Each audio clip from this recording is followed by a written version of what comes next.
everybody. Welcome. That mic is on. That thing is on. You're on. I'm on. Hi. Welcome to Hal Sparks Megaworldwide, the show that forces me, by my own will, to, I guess, subject myself to the torture of watching long form clips of right wing lunatics and their apologists, so that you don't have to do it alone. So you can do it through the filter of my brain, which I think probably has some sort of a glitch in it, or a little hinge, or maybe a kind of like a malform. Okay, there we go. Did my mic go back down again? There we go. That's a little loud. Is that good? Is that all right? I'm also further away. Hi, how are you? Just gonna scoot up close to you. I just refuse to take inserious people seriously, and the more serious the circumstance, the more that personality quirk kicks in. You know what I mean? Like there's times when I don't feel necessarily motivated to go after people that I disagree with politically or ideologically or philosophically or psychosexually. But there are times when the circumstance is so ridiculously over the top awful that it creates a stark contrast to the comments that they are making, and makes them stand out as even more illegitimate, psychotic, and ridiculous. Speaking of illegitimate, psychotic, and ridiculous, because I know those are three words that both turn on and upset our next segment. Look, it's Glenn Greenwald getting broomed off of Laura Ingram's show for Donald Trump. So this is the one where, this is the Aquaman clip. I have not listened to this, but I want to hear what else was there. You know, one of the things that other shows do, one of the things that other people do on the interwebs, is they take a piece of something and they, that's obviously worth attention, and they jump on it with both feet. And I don't necessarily fault them for that. But then they leave all the other stuff behind, as if it creates sort of a mental gish gallop, in the one way that, let's say Trump says something about, we ought to nuke somebody, and they play that, oh my God, he's a nutcase, he said we ought to nuke somebody, and the people who think he's tough go, yeah, that's the kind of talk I like from a fella, and all the people who don't want to die in a nuclear war go, I don't know how I feel, I don't know if I feel well about him suggesting that. That sounds bad. And at the same time, both of those people get to live the illusion that there was nothing else there. That the tough guy people who like the fact that he suggested nuking someone can go, the whole speech was tough. He's a tough kind of guy. Says it like it is. And no, Greenwald does not live in Russia. He Edward Snowden does, who by the way, a bit quiet lately. Curiously, he lives in Brazil, insofar as I know. Yes. So, in this particular, where was I? Oh, yes.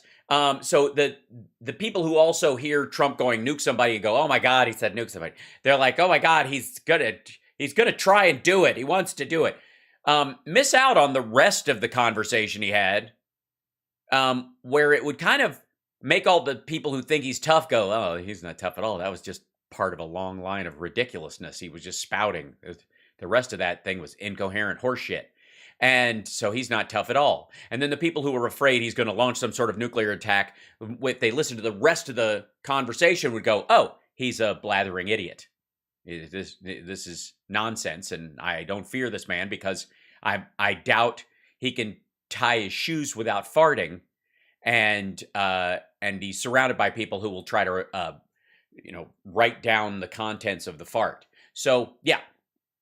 I'm not concerned about these folks. I'm not concerned about Trump in this situation. And the fact that Russia is playing clips of Trump saying nice things about Putin, he did that all during the time he was president. Now he's saying them as an ex-president. He is viewed by an ever-growing swath of humans as a waste of space, including Republicans. Something like 40% of them don't want him to run again. Actively. There's another 20% like, oh, I'm not sure, because they're not sure they can say it out loud. Now, but Glenn Greenwald was on there talking about how I'm sure this independent journalist, um, that more than likely, I didn't watch this interview and I don't care to. We'll just assume Glenn, in his attempt, by the way, who's currently late for a Peter Sellers lookalike contest, where he will actually, where he'll come in third, but he could win an NPC lookalike contest. I'm just saying, a non-player character.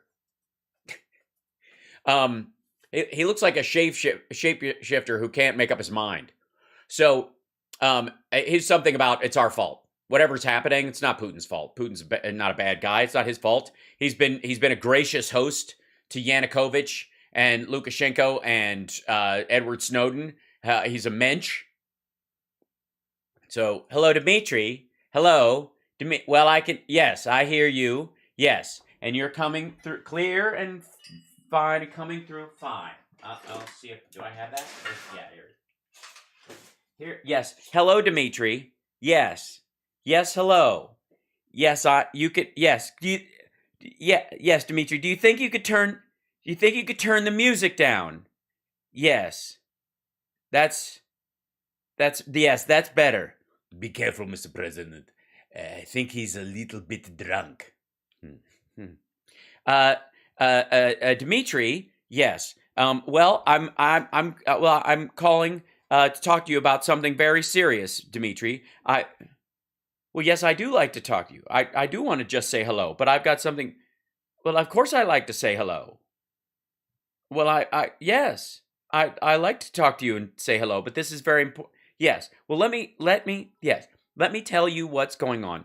One of our bombers went and did a silly thing, and he went a little funny in the head. Funny. And right. If you haven't seen Dr. Strangelove, this may be your last chance. Watch it immediately so you can have it in your brain for the afterlife. Hey, Hype Train, right on. Thanks for the Hype Train. By the way, don't forget to like and subscribe before we get started. There we go. Whew. Come on now. Share the show. Don't forget to share it with your friends and all that other stuff. I'm going to need you guys to remind me every half hour reset. I'm just terrible at this stuff. Our subs will fall off a cliff if I don't keep mentioning it, and I'm terrible at doing that. But here, Trump called in to Laura Ingraham and bumped Glenn Greenwald from the show, and I'm sure it went fantastic. I wouldn't do this if it weren't for the former president of the United States, Donald Trump, who's joining us now. President Trump. Yes, no one else on earth would make me boot you off, Glenn. If I wouldn't get rid of you, you're so interesting. If it wasn't for someone who's twice as interesting as you and equally as well informed, the former president of the United States and the man who has made more soup in his pants than any other president since, I guess, George H.W. Bush's intestinal distress in Japan. Soup for my family. So let's see. Here we go. For joining us tonight via telephone. You're watching this unfold. Your reaction to Putin's threat if any Western nation or any nation intervenes with this Russian military action? Well, this is something that should have never happened. This would not have happened during. By the way, that's true. It would not have happened during Trump. Putin would not have had to invade. Trump was planning on giving him Ukraine. He was going to recognize Crimea and Donbass and the entire area around there, and then basically do all this talk about, well, Ukraine's really part of Russia, and call it the Ukraine in a bunch of speeches for about a year. And then by the end of his first year of his second term, there'd already be forces in there, and they'd be, pushing. Somebody would assassinate Zelensky, essentially. They wouldn't have to take the country. They would just absorb it in that idea. Now that he's out of office and the Putin's stooge is removed, now he's got to do it the hard way. My administration, in fact, some people were saying, why didn't this take place over the last 4 years? Because it didn't have to take place. because you were talking about how Ukraine's part of Russia and you should really recognize the Crimean areas. And you know what? While we're at it, put Russia back in the G7, make it the G8 again. Our administration, and it didn't for a very good reason, and I'll explain that to you someday. But not now. Explain it later. Tell us why it didn't happen, even though it's obviously been Putin's plan for his whole fucking life. And he even said so in his weird little speech that, like, he didn't come up with the idea that Ukraine is part of Russia last January. Wouldn't have taken place, and it wouldn't have taken place right now. And it's a very sad thing for the world, for the country, and it's certainly very sad for a lot of people that are going to be needlessly killed. Well, yes, yeah, there's a lot of necessary murder in the world, and this isn't that, you know? That's the thing about this. This is a lot of needless death. They could have just, you know, these poor Russians who are going to be fighting. I mean, the Ukrainians are going to die because they're supposed to. But it's, you know, it's sad that they're going to fight back. All these needless Russian deaths. Give us a sense, though. I mean, you know Vladimir Putin. I mean, you've dealt with him. How would you have avoided this? Pick up where you left off last time. Something about cradle the balls, work the shaft, say conflict. His name. How would you have prevented these series of events from unfolding? Well, look, I do know him, and I know him very well. We've had many, many times together. I got along with him. Many, many times together. Times like these are made for fantastically. Despite the fact that I shut down Nord Stream 2, nobody would have heard of Nord Stream 2 if it weren't for me. I'm the one that shut it down. And I'm the one that told Angela, you're doing a terrible thing by doing this. And they were going to get 75%, not 30%, 75% of their energy from Nord Stream 2. I love how every number, whatever it is, just double it. You've been lied to. That's the underlying situation. Anytime they tell you, like, oh yeah, like 800,000 people cross the border, but it's more like 2 million. It's probably 5 million. If they're saying, if they're saying 800 and I'm saying 2, it's probably double what I'm saying because they're lying to me. Add the extra 800 to that, and it's not the same people coming across the border over and over again. It's brand new people and toddlers who are going to vote. It was ridiculous. If you remember, I told you this privately once. I sent them a white flag, a flag of surrender. I gave it to, she said, what does this mean? I said, that means you'll. And by the way, what a weird fucking story. He tells this story all the time. Does anybody believe it? Does anybody believe he actually sent her in the mail a white flag? Or that he just waved his napkin at her once? And it's just turned into another. Because I don't buy it. I think that, I think this is horseshit. Surrender as far as Russia's concerned. They've had a lot of conflicts over the centuries. Yes, over the centuries. Yes. So you know what? You don't have time to tell us why things would be different, but go back. Tell us about the first conflict. I mean, we all know this World War I, World War II kind of stuff. Go back further than that. I mean, Germanic tribes and Vikings. Come on. That it's a terrible thing. The way it started, I really don't believe he wanted to do this initially. I think he wanted to do something and negotiate it. It just got worse.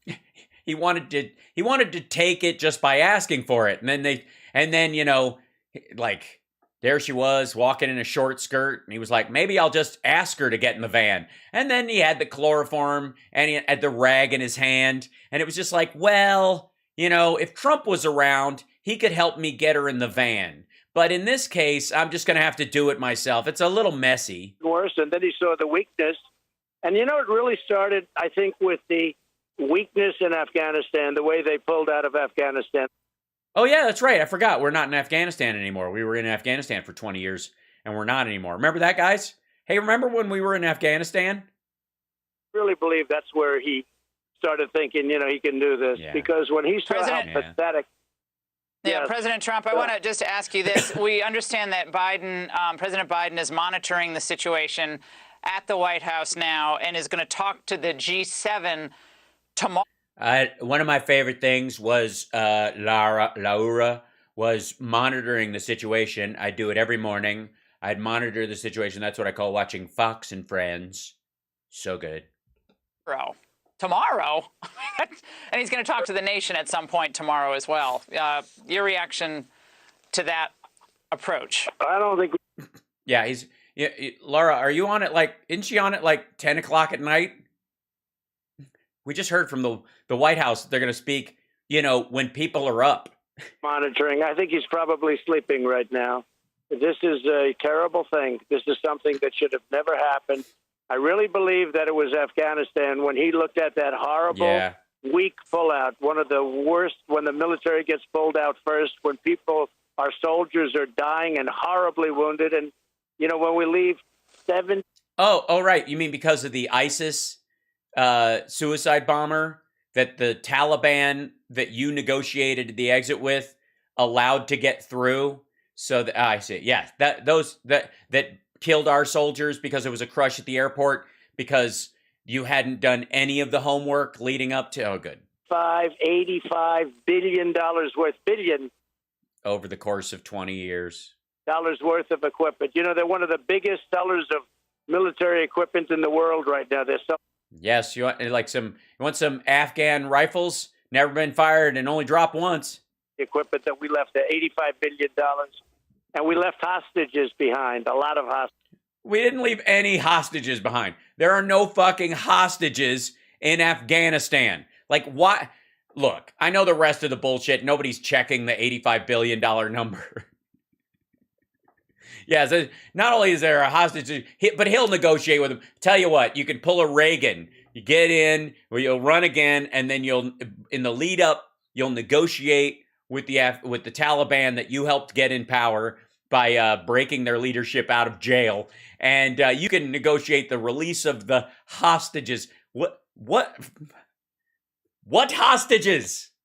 If you have a dual citizenship and you're in the opium trade and you stayed behind in Afghanistan, you are not a hostage. Meanwhile, everybody else that left went to another country that's in Iran or it's in Pakistan or in Uzbekistan or on one of our bases. He's like, whatever you do, keep those fuckers out of the country. Just more than anybody knew. I think when they saw that, Laura. Yeah, Laura, keep him on track. You're letting him needle drop one of his rally segments. It's muscle memory. They said, maybe we can do this. President Trump, the burgeoning friendship between President Xi and President Putin. Mm-hmm. Yes, two old friends of yours that you know quite well. Can you call them and see what's happening? And by the way, burgeoning. All right. Of deep concern now, finally, I should say, to the State Department, which described this. Yes, it wasn't a concern at all during the Trump years. At all. As a potentially destructive force in the world. Gone is the hope for some new world order where, everyone's going to get along. If you have our two major adversaries now working in concert, seemingly against the West. Yeah, seemingly. That's a good way of putting it, Laura. By the way, if I may, let's see. Need a new window, and then I drag this over here, and then I move this over here, and then I go China BRI map. And then, there we go. Hey, look at that. And then we grab this little map right here, and then we just see if I can pick that up, and then I'll see if this will be big enough. And try to grab this, and then I'll drag it over here, and then I'll open it up so we can all look at it. There we go. There you go. Here's the Belt Road Initiative. This is China's plan for the world. Can I show you guys why this idiot and the idiot interviewing him, wake back up. There you go. Have no fucking clue what's going on Earth, on planet Earth right now at all. This is the Belt Road Initiative. This is the, oddly enough, the road part is the water and the belt part is the land crossing. Anyways, so here's all this stuff. This is the unused part of China. This is where Xinjiang is. This is where you'd find some of this some of those Uyghur concentration camps, right about that juncture right there, makes it a little complicated if this has been your plan the whole time. Oh, we'll get to how India feels about China in a couple of minutes. Because see this one down here, this Colombo and this Kolkata, and that shit ain't happening. What's happening now is this to way to that, maybe. And so this is a big thing right here.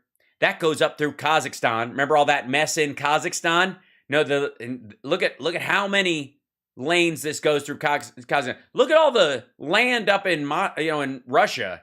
Why didn't it go through there?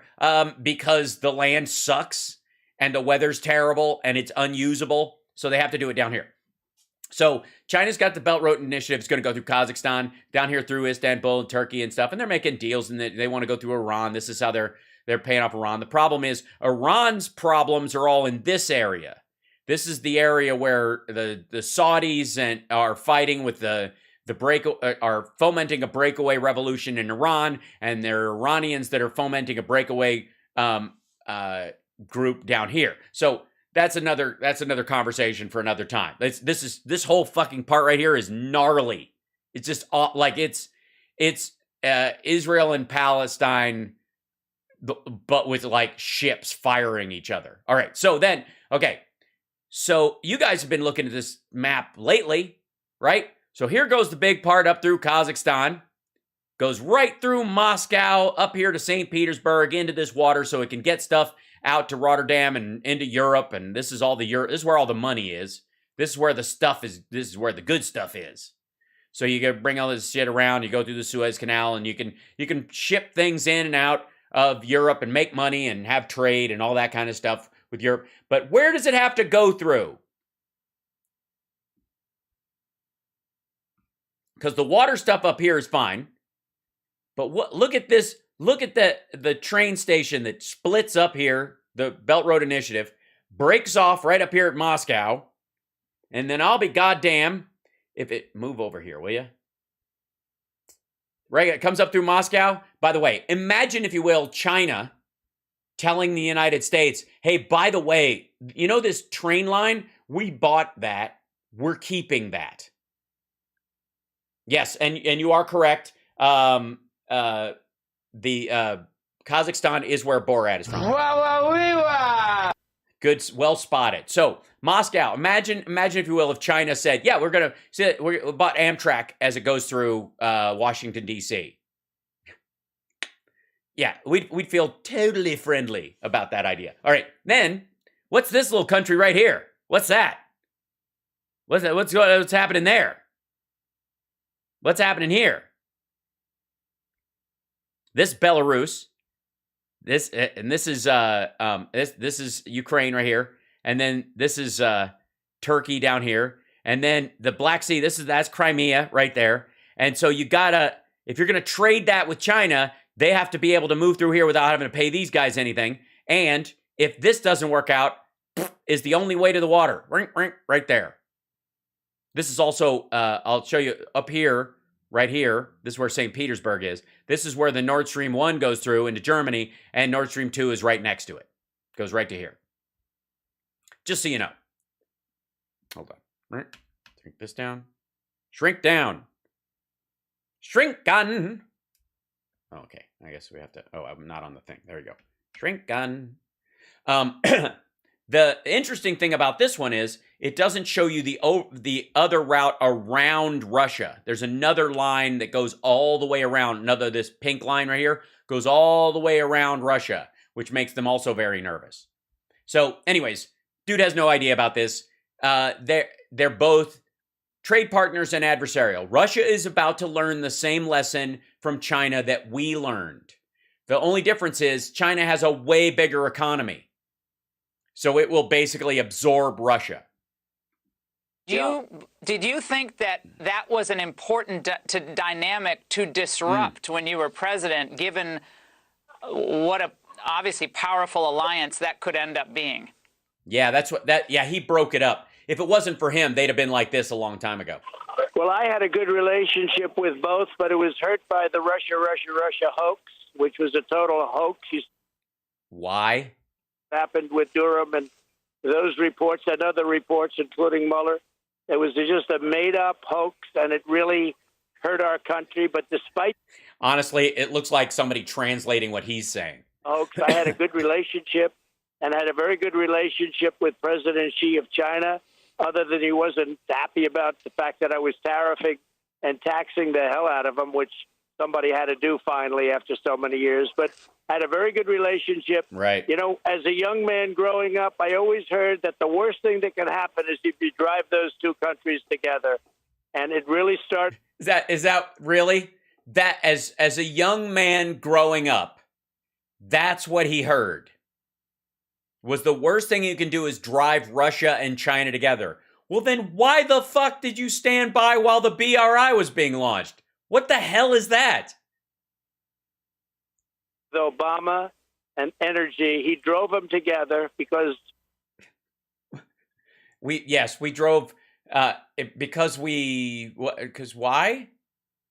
Because they need energy and Russia has it? One needed the energy and the other one needed the money. He drove them together, and Biden put them. I kept them apart, and Biden now it looks like it's a great love fest, and that's a very what? Okay, first of all, what do you? There's pipelines between China and Russia that have been there for years. The fuck is he talking about? That's just weird. If Laura Ingram, for God's sake, ask him to clarify, because that's just gibberish. What are you talking? Hold on. Now I'm getting irritated. Give me a second. So, let's see. China, Kazakhstan energy. That'll do it.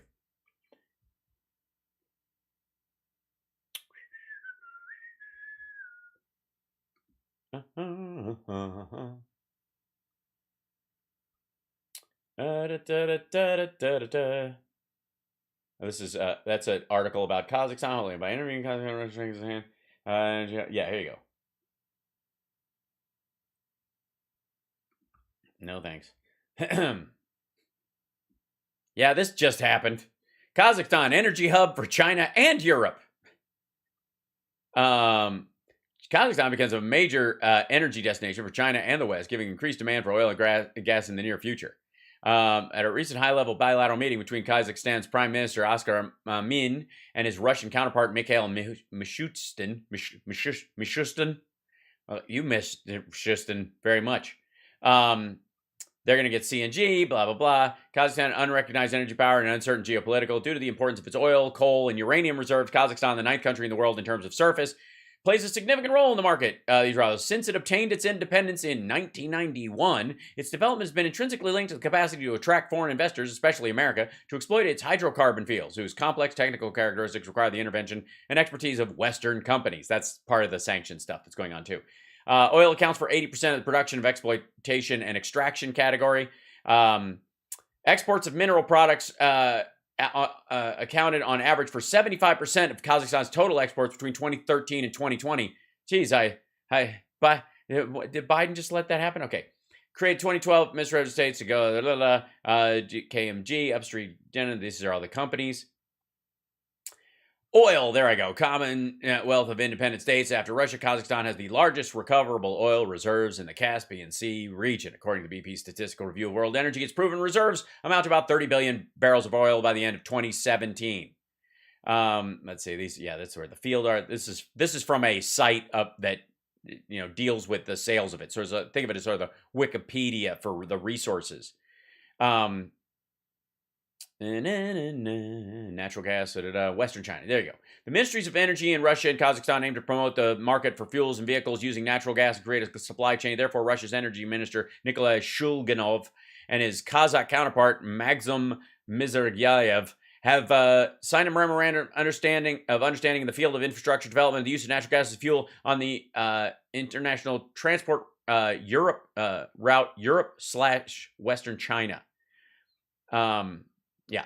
So they've been in this business for over a decade and a half with, by the way, all American and European oil extraction gear. If they don't get new stuff, they don't get any better at it. It stagnates. They can't, like, I've shown you guys the sprout drilling for natural gas that they've been doing. They don't have the technology to do that yet the way we do in the United States, where you have one well, but three arms in two directions coming off the base of it. So you're taking in all this, but it comes out one pump. They still have one pump, one line. I mean, idle hands of the devil's workshop, so they don't have any reason to make it more efficient right now, but they will. I think for the fact, and I think you could probably add Iran into it too, because they're including Iran also, Laura. It's a very bad thing that's happened. Very, very bad. How thing. critical is it now? I'm sorry to interrupt, but how critical is it now that this administration, even with all of its climate change, fanaticism, that it moves to lower the cost of energy for Americans, given how we've already seen a huge run-up right up to this conflict for a variety of reasons, but this is obviously not helping. Do you think this might break their desire to kill oil and gas, at least for a short period of time? No, because Well, and by the way, it's not us that needs it. It's Europe. The reason the price is going up is because there's so many places you can sell it for a lot more. And the destabilization in Europe and the lack of supply from OPEC and from Russia to Europe is why the price is going up, because Europe can afford to buy it at a higher rate. So our companies, we don't have nationalized oil here. So our companies that are drilling on American land or drilling in, outside Alaska or off our coasts, that stuff is sold on the open market. It's the overall amount that's in the world market that allows for the price to be set, essentially. And there's different variants of kinds of crude oil and where it comes from, and the price is a little bit better. Like you want the easier to refine crude. That's the Brent crude and sweet crude and all that stuff. That's what they're talking about. They're like the easier to refine stuff. And then there's like tar sands, which is the shit. And then there's sort of the, there's shale oil, which is sort of in the middle, lower end. That stuff is harder to process, but there's a decent amount of it, but it also, earthquakes, shit like that.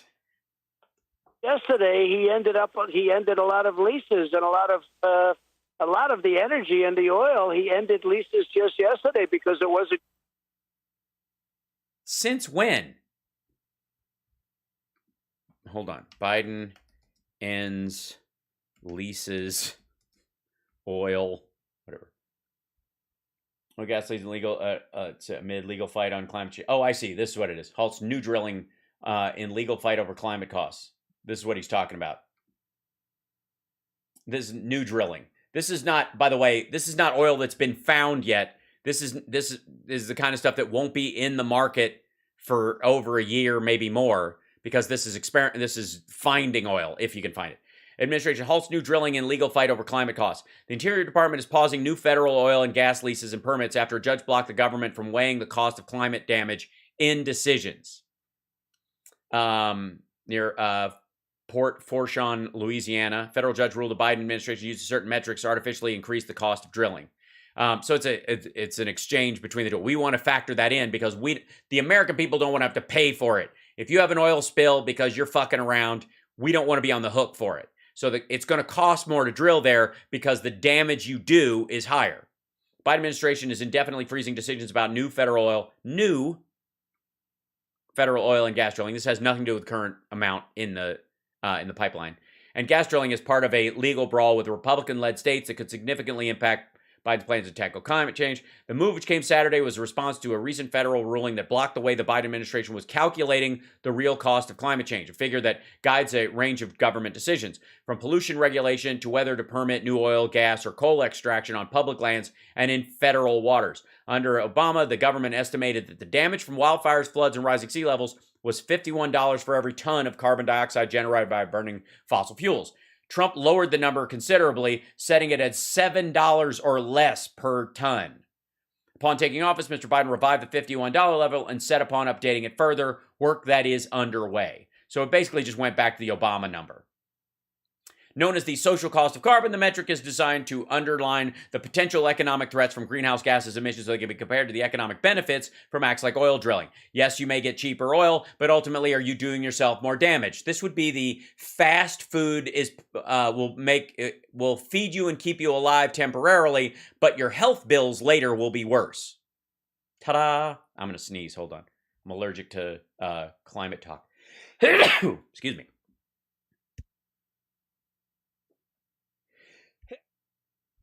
There we go. All right. With the environment, this whole environmental thing has gotten out of control. China doesn't adhere to it. Russia doesn't adhere to it. India doesn't adhere to it. Nobody adheres to it but the United States. Well, in Europe, and we're working in partnership with a lot of other countries. That's again, this goes to the whole thing like, since everybody's smoking, we should start smoking. He's driving us out of business. He doesn't know what the hell he's doing, and it's a disgrace. It's an absolute disgrace.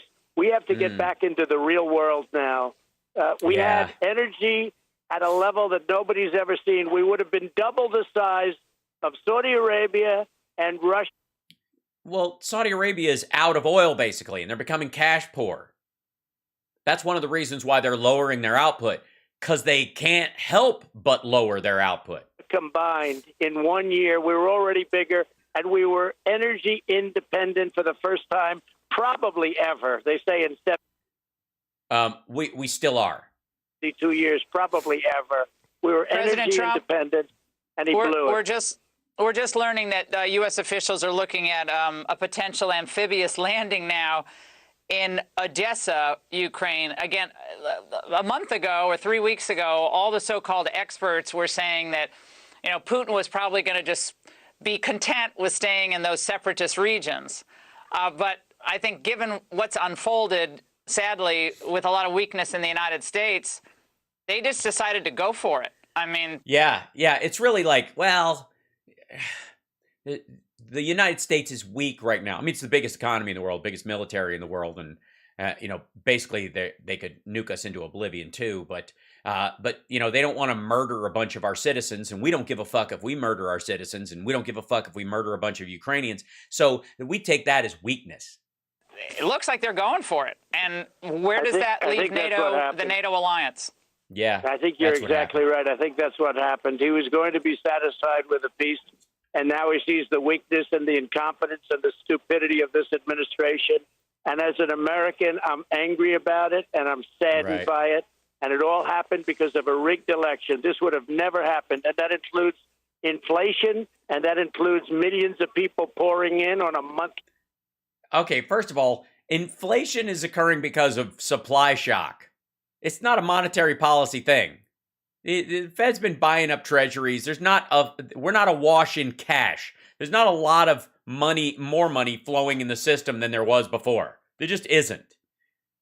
But, it wouldn't have happened. Never mind. Basis, far more than 3 million people, and they're coming from 129 different countries. We have no idea what's happening, and they're destroying our country. President, I blame the wall. Trump, we actually have, just hold on, I'm so sorry to interrupt you, but we have, we're going to the Pentagon, I believe. Ukraine, sorry, Ukraine is speaking at the UN.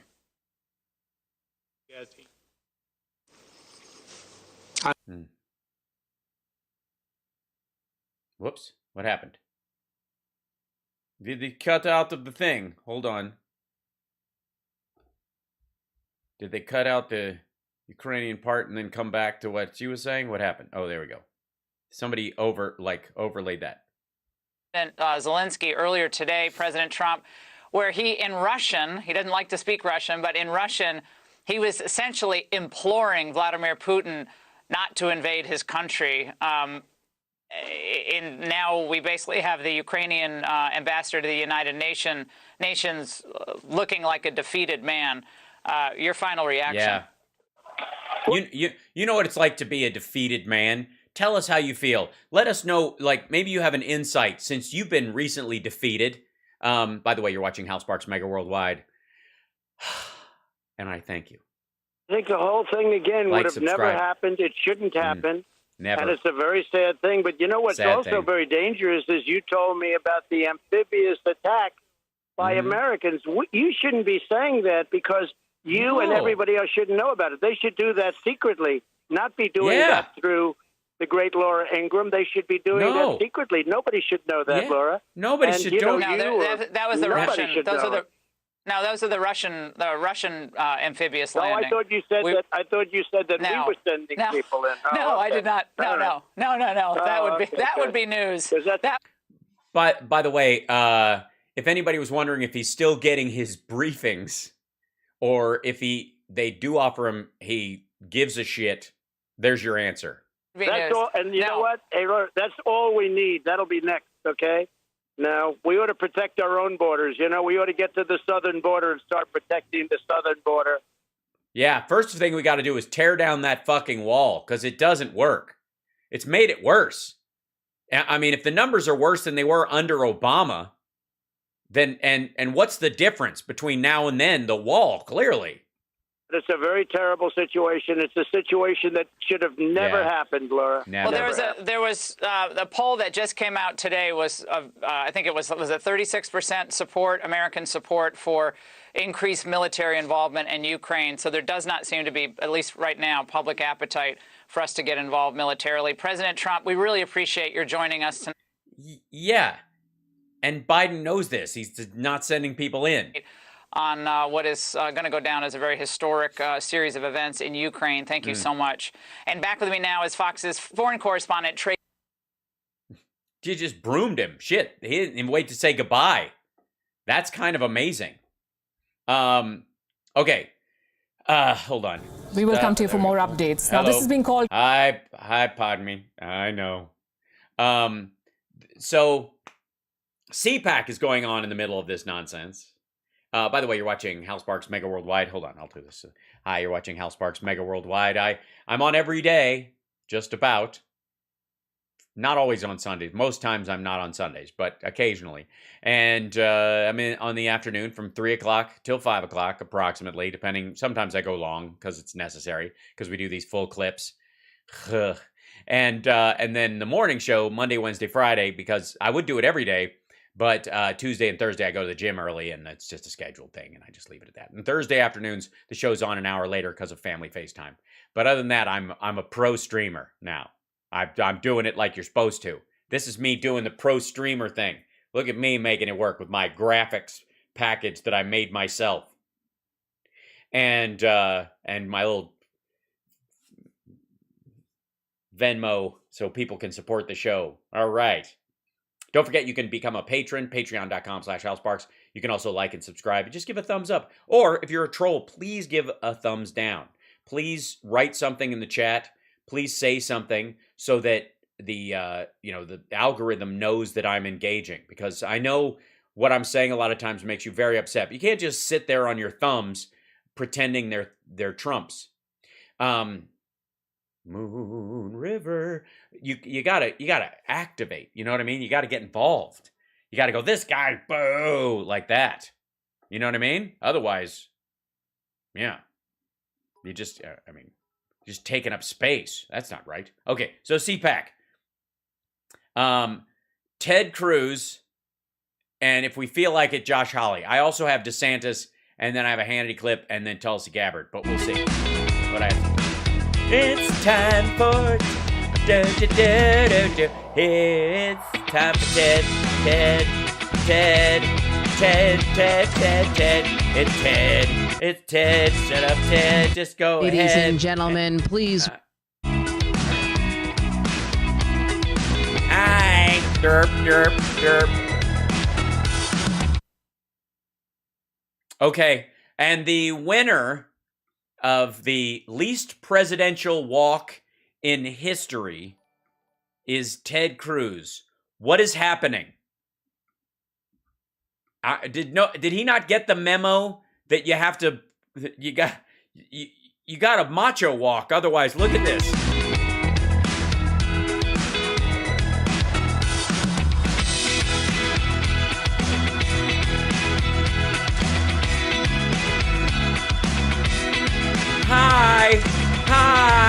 Hi guys. Hi. Welcome to Cheer Squad. Hi. God bless CPAC. She does, with a wonderful graphics package. Yes, CPAC. It used to just be able to write CPAC up there and who was there. Now they've got all these NASCAR stickers everywhere because they can't afford to run on it. Awake, not woke is the theme. Oh, God. What an amazing sight. Thousands of patriots and not a damn mask in sight. Yeah, that's because Omicron's not nearly as dangerous. And is this in Texas? Are they gathered where? Oh, they're in Florida. Yeah. Yeah, we know. I was just at a Office Depot, and there wasn't a mask in sight. Yeah, and by the way, thousands, few hundred. Obviously, everyone here is just following Stacey Abrams' example. We find ourselves at an existential moment for our nation. We do. The threats in our country have never been greater. Never been greater. World War II, World War I, the Dust Bowl, the Great Depression, the Civil War, the assassination of John F. Kennedy, the assassination of Abraham Lincoln, Taft, Garfield, the Revolutionary War, the War of 1812, but never, because right now we're coming out of a pandemic and some people are upset that they have to wear masks on airplanes a little while longer. So I want to do something a little bit unusual for CPAC. Oh, you're going to make a coherent statement free of bile and wasted hatred? I'm kidding. I want to step back and go a little more philosophical. Oh, dear. And ask, what is this battle all about? Yeah. What are we fighting about in this nation? And I'm going to suggest that the fundamental conflict that is playing out across this great nation is a battle between power and liberty.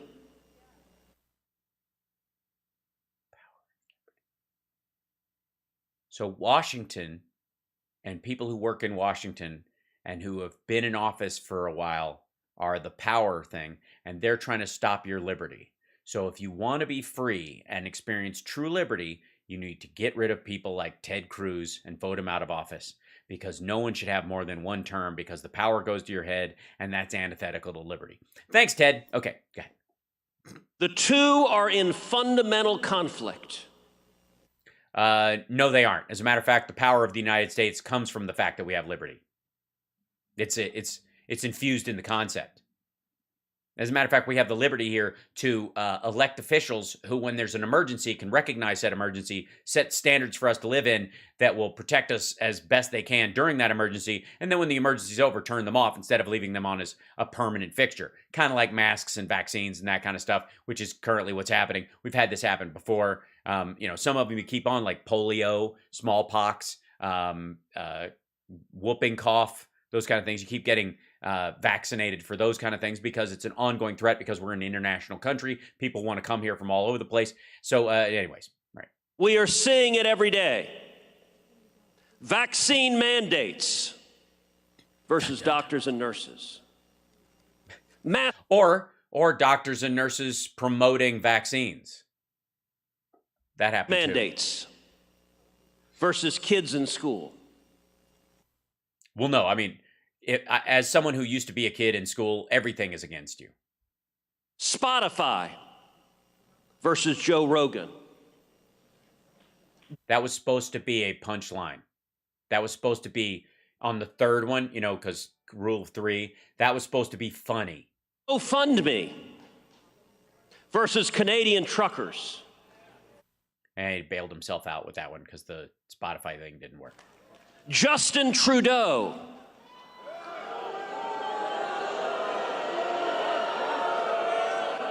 let's pause for a second and observe that is the first time in recorded history that any Canadian has ever elicited that much of a response from any crowd on planet Earth. Aren't you Canadian? You've been booed thoroughly. Also, Rush, Nickelback, Bryan Adams. Canadians get recognized all the time. Danko Jones, Todd, our dear friend Todd Kearns. Canada rocks. Justin Trudeau. And the God-fearing Canadian truckers.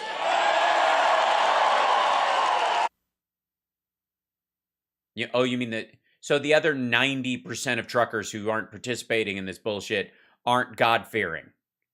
So you're questioning their Christianity because they're not blocking streets because they believe some QAnon bullshit? Neil Young, right. Ryan Reynolds. Triumph. Yes, Triumph. Thank you. The New York Times versus Barry Weiss. Eyes versus Jennifer Say. AOC versus damn near anyone who ever dared to criticize her. Although actually, as she told us, if you criticize her, it means you really want to date her. She may have a point. If you look at yeah, it wasn't Barry Weiss. I want to say it was Barry Weiss. I don't know. this battle, this is not a battle between the weak and the strong. No, it's a battle between nonsense and propaganda. And both of them are having a wrestling match. They're leg wrestling in your head right now. Joe Rogan is many things, but he ain't weak. Well, it depends on, define weakness. I mean, he seems like he can't go far without smoking weed. I would consider that a weakness. I would consider that a limitation. He doesn't think so, and that's up to him. But anything you can't cut yourself off from, and that you're linked to inexorably, or that you require externally to do your job that may or may not be available, especially in a job where all that's required is that you pay attention, listen, and speak. I would argue that, yeah, if you need a crutch of some sort, that would do it. Major League Baseball, which went after the voters of Georgia. The Georgia voters are many things, but they ain't weak. Well, no, certainly not the ones that voted Trump out of office and voted both of their senators as Democrats. For the first time in for ages, whatever, decades. The Biden Department of Justice, when they went after parents. What parents? Parenting was not the key factor in who these people were that got targeted. It would be people who made death threats against school board members, principals, vice principals, and teachers. That's who they went after. You didn't have to be a parent. If you did that and you had no kids, they'd still go after you. Parenting was not the key element. That was not the defining factor in you getting in trouble. And as a matter of fact, it would exclude you if that was simply your involvement in the circumstance. If you just were at a school board meeting and you're a parent and you weren't threatening anyone's life and calling and threatening to blow the school up or blow up the house of the vice principal or any of that shit, oddly enough, the fact that you're a parent wouldn't be enough on its own to bump you up into getting, I guess, the once-over from the DOJ. Parents are many things, but they ain't weak. Well, it depends on the parent, I think. And your definition of weakness, of course. BTK had kids, and he had some weaknesses. You have kids. I wouldn't call you to help me move a bookshelf. Just ask Loudoun County. Just ask Terry McAuliffe. Just ask all the left-wing Democrats in Virginia who are scared out of their minds right now. Well, I don't know that they are. But I'm sure you could find a couple. He didn't say ask all the left-wing Democrats. He just all the left-wing Democrats that were scared out of their mind right now, which is probably, there's probably two of them. It's nighttime there, they could have heard a noise on the porch. You got to understand what is playing out here. What is playing out is the powerful are afraid. They are terrified of you. Because they're afraid that while they're trying to enact the power of the people that they've been either elected or appointed to carry out, that you're going to take up some sort of psychotic individual power, decide that you're going to water the tree of liberty with the blood of tyrants, and that they never realizing in that moment that they themselves are indeed the tyrant in that situation.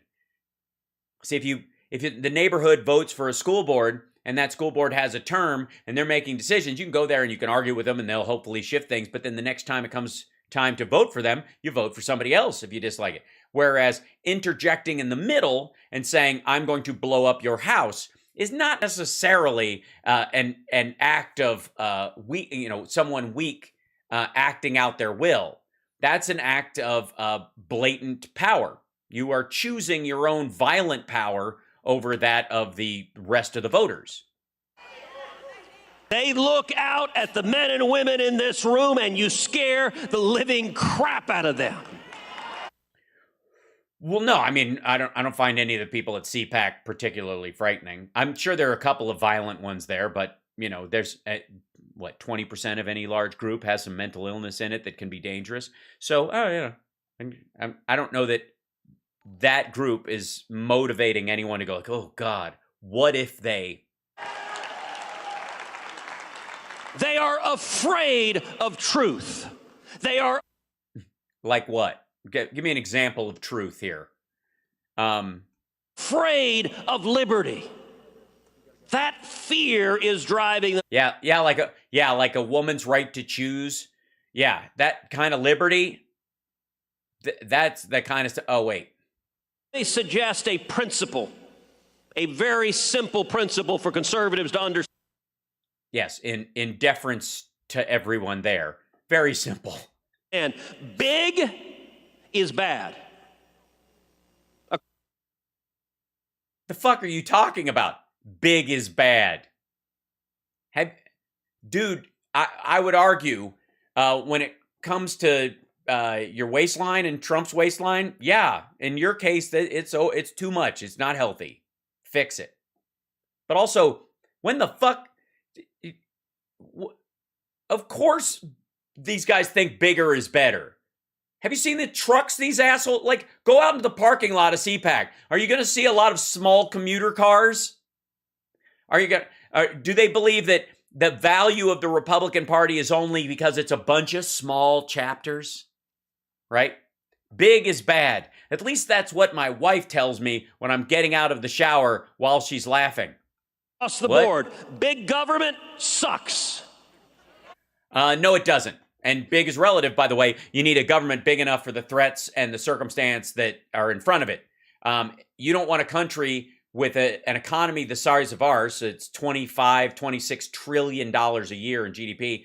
And with the biggest military in the world and the biggest intelligence service in the world, the biggest, basically the root of the world economy. And you don't want a government shepherding it through, and around our Constitution that's smaller than the one, say, in Russia that would love to knock it over. Big business sucks. Good luck with that. Big tech, big Hollywood, big universities. Any accumulation of power that is... Yes, and that's why he's stepping down from Washington, D.C. to run for a local school board. That's why he thinks it's terrible if you're in... and by the way, is that sweat? Is that a big... Are we looking at a giant Rudy line? Is that a Rudy line? It looks like a little bit of sweats happening there, Ted. Not good.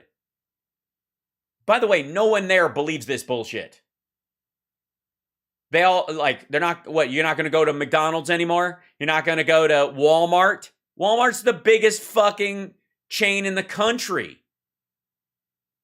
Nonsense. None of them believe that. That's the weird part. Thank you, Lulu girl. Centralized. Oh, nice. You're going to be at Billy's Lounge. Is fundamentally dangerous for individual liberty. Bullshit. I mean, beyond the fact that Facebook has nothing to do with your individual liberty. You can use it or not use it. It's even if it includes Instagram or something, and you're like, well, I really want to use Instagram, but I don't like Facebook. Then fucking post shit on Twitter. It's a different company. Nobody cares. And by the way, is this just a defense of Truth Social? That's why you guys all, is this going to be a big ad for Truth Social? Like, nobody wants to be on Twitter and Facebook or on Getter or Parler. They want to be on a really small, shitty platform with very few services. Your individual liberty is what you do with your ability, not what's availed to you to do with your abilities. And in the case of like big tech, big government, big whatever, all these things he's jabbering about, most of these situations provide you with a giant option to do a lot of simple things, or you can go Etsy your way through life. Nobody's stopping you. What is it that the communists want? The communists want control of everything. They want centralized power. How do we ensure freedom? You know, the principles I'm talking about. Because we have 3 equal branches of government. They don't.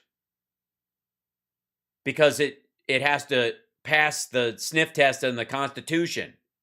Because we have states' rights individually, and then a federal law over top of it, because we are, after all, a fucking country.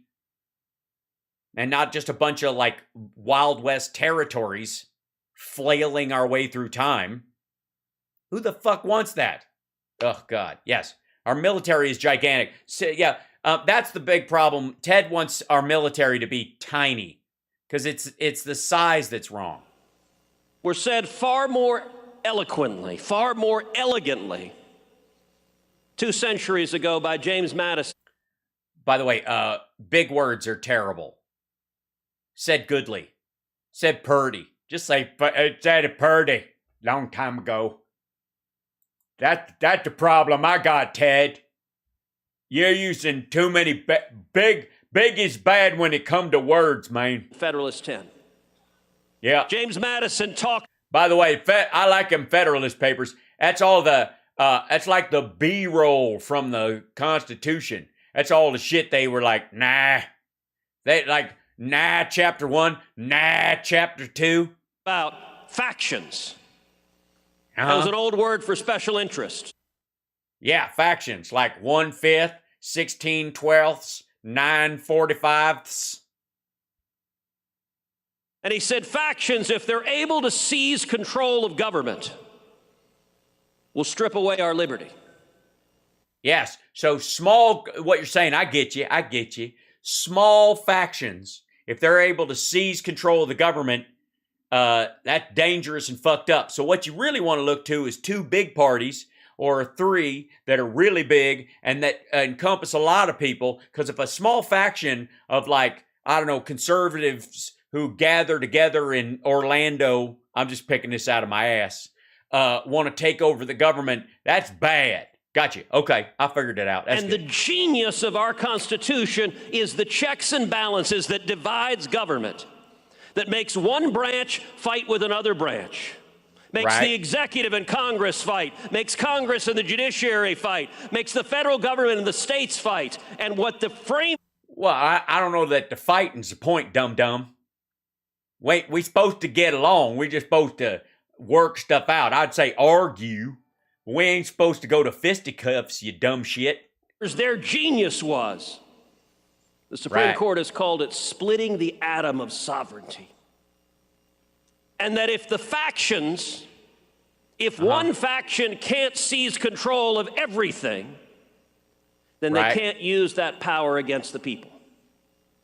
Right. So what you've decided then, I think it's good. I'm glad you're saying this, man. So Ted Cruz, what he's saying is that if the Republicans take the Senate, they ain't going to run any House candidates. And if they take the House, they ain't going to run any Senate candidates. And if they have both, they ain't going to run a president. And that it's a mistake to try to put anybody, to make the court conservative or liberal. So the next time the Republicans are going to find some like hardcore commie and put them on the Supreme Court so that they can have some differences, because they don't want all of it at once. They refute.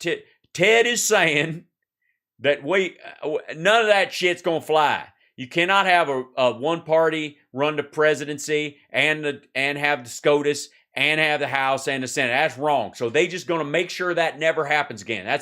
They're gonna sign a little thing at CPAC that's gonna say, hey, sign this, and if we take the Senate, we ain't running the president next time. Y'all can have it. So, because it's the argument that's good. That principle was true 2 centuries ago. It's true today.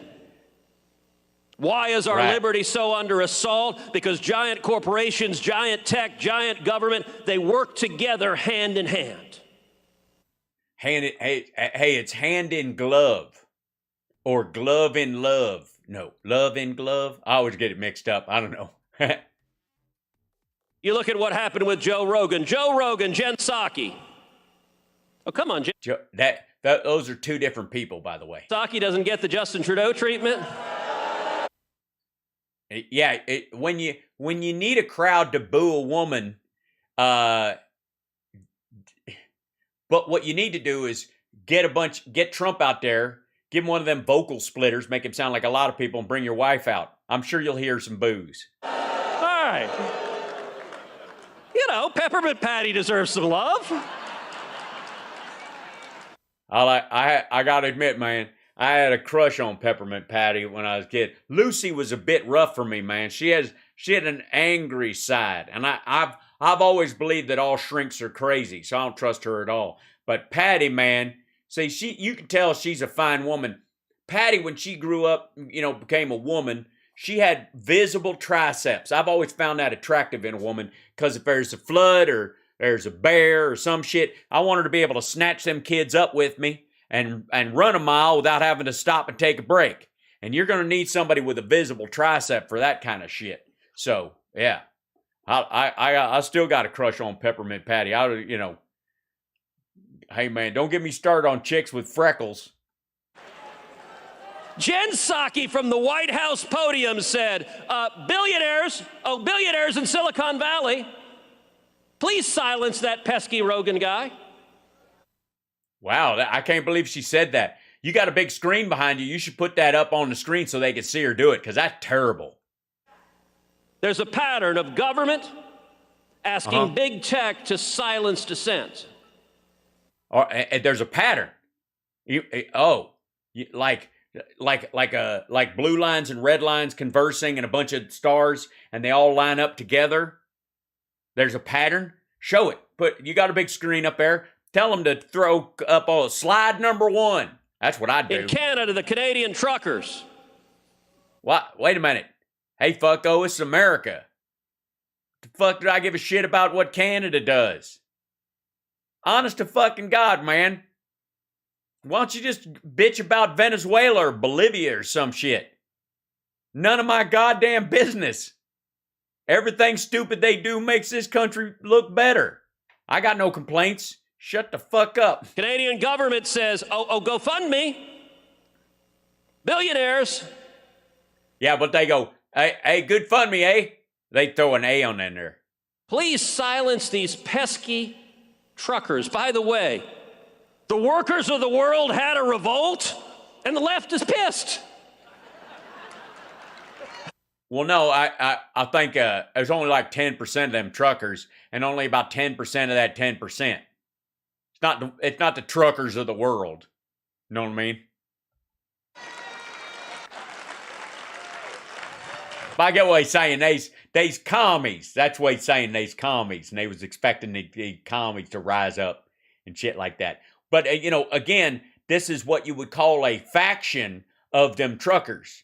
because only a faction of the truckers rose up and blocked the roads when the city, all these individuals, these that are seeking liberty, wanted to go to the store, take their kids to school, be able to get an ambulance or the police if they need them and all that shit. So this small faction of truckers blocked all the roads and denied the liberty of all these people in Canada. And the Republicans are happy about it. They're killing liberty. They're using the power of big truck. They didn't block the roads with a bunch of commuter cars. And them trucks are empty for most part, except the ones that got guns in them. That's a problem. So what's the answer? The answer is threefold. Number one. Wait a minute. Nobody asked the question. What's the question? Fight power. Fight power is the answer. So we should all get some pitchforks and run down to the electric company. Fight big government, fight big business, fight big tech, fight big Hollywood, fight big universities. And leave little penis alone. He's had enough. Believe me, this is not a man who is having to wrestle with his penis at this point. Fight big truck blocking your fucking road. Centralization of power. Break it up. Break big tech up into a million. Yeah, that's what we need to do. We need antitrust on 5 companies that are in one area, because nothing's worse than 5 companies in a monopoly.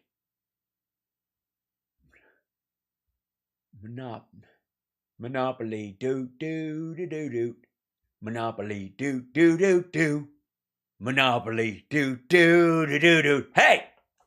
Little pieces. All right, so basically, everybody in there, go get a hatchet and run down to Best Buy. What the fuck are you talking about, son? Yeah, we need to break up all these Starbucks into smaller Starbuckses, into coffee carts.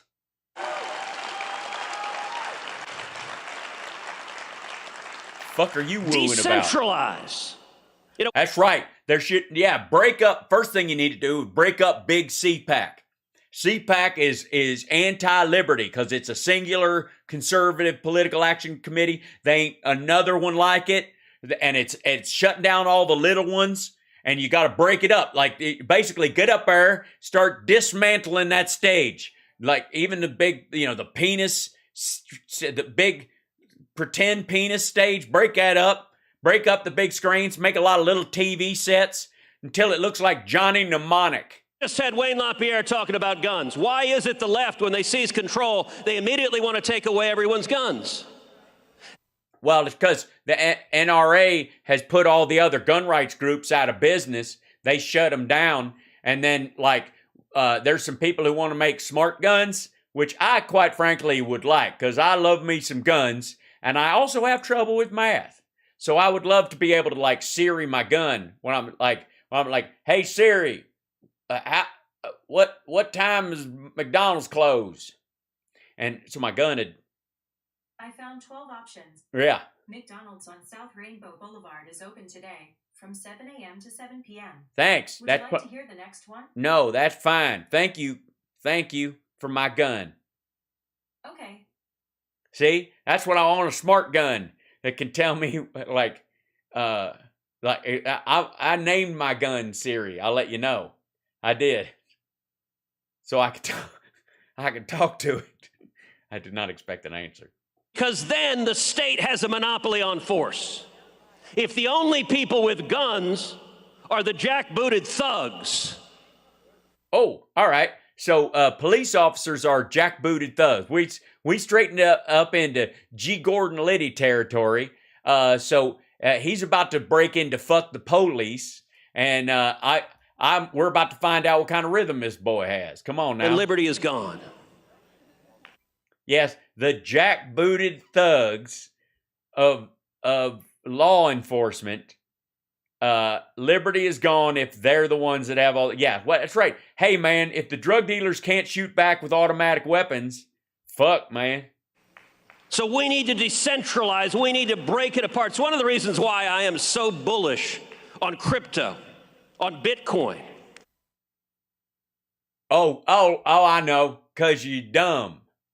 Yeah, he's bullish on, he's bullshit on crypto, and he's bullshit on Bitcoin, all them stuff, because he believes in a gold standard. Because it is decentralized and not controllable. And let me give a fantastic example. Yeah, hey, man, so is cocaine trafficking. So Justin Trudeau. Why the fuck you keep bringing up his Canada thing? This ain't the Canadian Political Action Committee, is it? Is this the Conservative Political Action of Canada? The fuck? Said, I don't like me some truckers. So we're going. Is that it? He said it like that? Well, gosh, I like this Trudeau, man.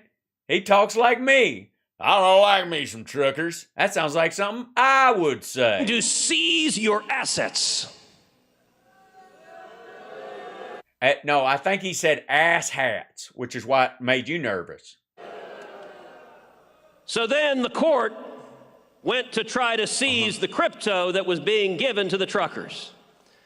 And I don't know how many of y'all saw a letter that I actually want to read from. It's a letter. Oh, Lord. Oh, my God. He's tearing pages out of Mein Kampf again. From a company, Bitcoin company called Nunchuck. Called Nunchuck. Sounds official. Part of the letter, Dear Ontario Superior Court of Justice. So, right, he's a Canada expert. That's why software is free. We do not collect any user identification information beyond email addresses. Right. We also do not hold any keys. Therefore, we cannot freeze our users' accounts. Right. Yeah, because you ain't got user accounts. People don't, that ain't an account. The account's frozen in other ways. They can give information over. That's the first place they ask for it. The fuck?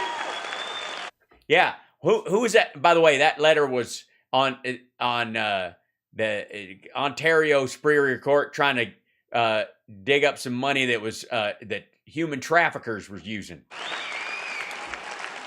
We cannot prevent them from being moved.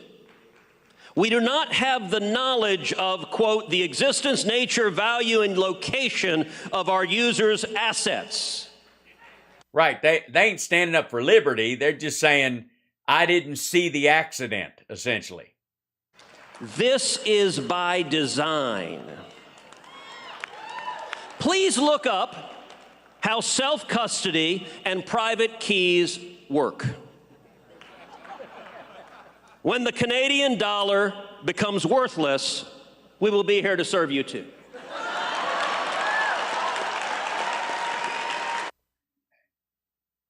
Okay, so I'm sorry. We're supposed to applaud for the worthlessness of the Canadian dollar. It's hard to keep track. What you gonna do? Because that's what I really want. I've been rooting for a failed state to our north for a long time, just for all the free maple syrup. That is spectacular. No, it's actually kind of dull, fucko. It's kind of boring. I was expecting more. I was expecting something I could hum the national anthem of Canada to, which I believe is the song Strange Brew. By the way, contrast that to the craven, sniveling response of corporate America. When some whiny snowflake tweets at them, like, oh my God, I'm sorry. Like, God bless you saying to the government, go jump in a lake. Well, I honest to God, it's easy to say that when you're the government, Ted. I mean, honestly, if I told you to go jump in a lake, I would be violating the terms of service of Facebook. That's how our country was founded. That is yes, on Twitter. powerful. By the way, that is also why China recently banned Bitcoin. Yep. That's what he said. Yep. They actually stopped it because they're making their own. Because they're making their own under the table currency to fuck with world markets. That's what I heard, anyways. I mean, but what do I know? I ain't in a position of power like you are, Ted. I ain't a big old fancy senator in an $800 suit. Because they can't control it, which is the exact same reason Elizabeth Warren hates Bitcoin. No, I think she hates it because it ain't a real thing. The Chinese communists and Elizabeth Warren, they both want to control you. Your assets, your savings, your speech, your life, your children, every decision they want to control. And so we need to break up the means of controlling the citizenry. I want an unruly, uncontrollable American, we the people. Oh, I know what you're talking about. You mean like Portland all the fucking time? Yeah, why do we have street lights? Fuck that, man. I know what I'm doing when I'm driving. What the hell is going on right there? Like, why do I need clearance to land my homemade airplane at the Tulsa airport? Huh? Come on. If I want to make my own helicopter and start it up with the blades spinning out of recombinant steel and pieces that I broke off of a tractor trailer that was involved in a DUI that I may or may not have been a part of. It's none of your goddamn business, you jackbooted thug. If I was able, let's say I wanted to build my own helicopter out of spare parts in the middle of a public park near a preschool and kickstart that motherfucker in the middle of them playing soccer, that's my business. We don't need all these rules. My liberty is being violated by your stupid power grab. You know what we need to stop? Big food inspection. Fuck that. I know what color meat is when it's nasty. I can smell it and go, that's fine. You know what I mean? I basically do with my food what I do with underwear and shirts. It's good for one more day. And sure, some days I do that 5-10 days in a row. Some days I have an infection. But that's my liberty, okay? It's my right to go into a grocery store and not find out till after I've eaten that the food I've eaten is rotten. That's my liberty, okay? Okay? That's what, and if I want to get pissed about it, when I got 24 hours left to live before I bleed out through my asshole, I want to be able to run into that grocery store, which is a giant chain, and bust it up into little sections. I don't want to go into the grocery store and have everything there. I want to go to dairy section mart, and then I want to go to fruit section mart, and then I want to go to butt salve mart, and then I want to go to Bread City. Fuck that.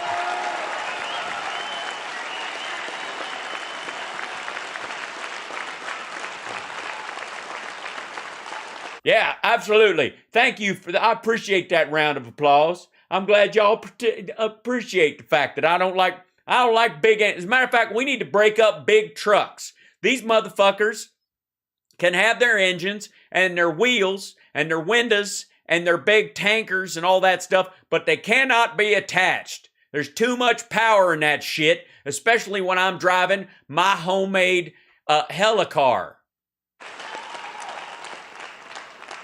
Number two, don't. That's right. That's what I'm worried about. I go into the grocery, buy some food, maybe a couple of weeks green, eat it because I got no choice because my job ain't regulated no more, and I'm laid up with no funds while the swelling in my arm goes down, and I go number two a lot. Ever apologize to the woke mob. Never apologize. If you step on some old lady's in there and you elbow her in the face, never apologize to her for that. If you ever use the N-word while asking for butter in a restaurant, never apologize. Don't do that. If you ever, bring up George Soros in polite company, never apologize. It doesn't work. They are not engaged in rational discourse. They are not actually offended at whatever idiocy it is they're whining about that moment. Well, no, we know your idiocy is what your idiocy is, Ted. We don't expect you to apologize. Don't worry about it. We got this. We ain't offended. No, nobody's offended by what you say, Ted. Your breath is a bit rough, I will say. You know, it makes one of my teeth hum if you breathe in my face. One of them just goes, it's a weird feeling. Want to destroy you. They want to silence you. They want to subjugate you. That sounds dirty. In what order? As long as they destroy me last, I can take some subjugation and some silence. Are they going to silence me with like a ball gag or with a court order? Because there's a difference. You know what I mean? One of them gives me a chub and the other one just makes me upset. Respond with joy. Joy Behar or Joy Ann Reid? At them. It drives them bananas. Okay, are leftists the least funny people on planet Earth? I think so. And none of them can hold a candle to you, Ted. I swear to God. It must be, it's amazing. You're the kind of fun, it's the kind of natural funny that not a lot of people have. It's the kind of funny, like when somebody, literally shits their pants in a wedding dress. Wait, pants, dress. You know what I mean? Anyways, you know, not all of us can just simply look in a mirror and laugh. Just you and me, buddy. Come on now. Thanks, Vincent, man. Thanks for that. Don't forget to like and subscribe. Give a thumbs up for this fucking show, man. There ain't nothing else like it. Everybody else is all serious and shit. We having a good time, man. But you can't say that. You can't do that. No, I don't like that. I don't like, shut the hell up. Oh yeah, right. Like when they bitching about, when people bitch about CRT and all that kind of stuff and gay agenda and where they're like, there's a gay agenda and blah, blah, blah. And you're like, that's right, man. Just tell them, shut the hell up. Is that what you mean? That's not what you mean. It's none of your damn business. If I want to get a vaccine, I'll get the vaccine. If I don't want to get the vaccine, I won't get the vaccine. And it's none of your business how I decide for me and my family. Well, it's a contagious disease, so it kind of is, man. See, here's the thing. If I can't get it because I have a certain condition, I have a colostomy leg.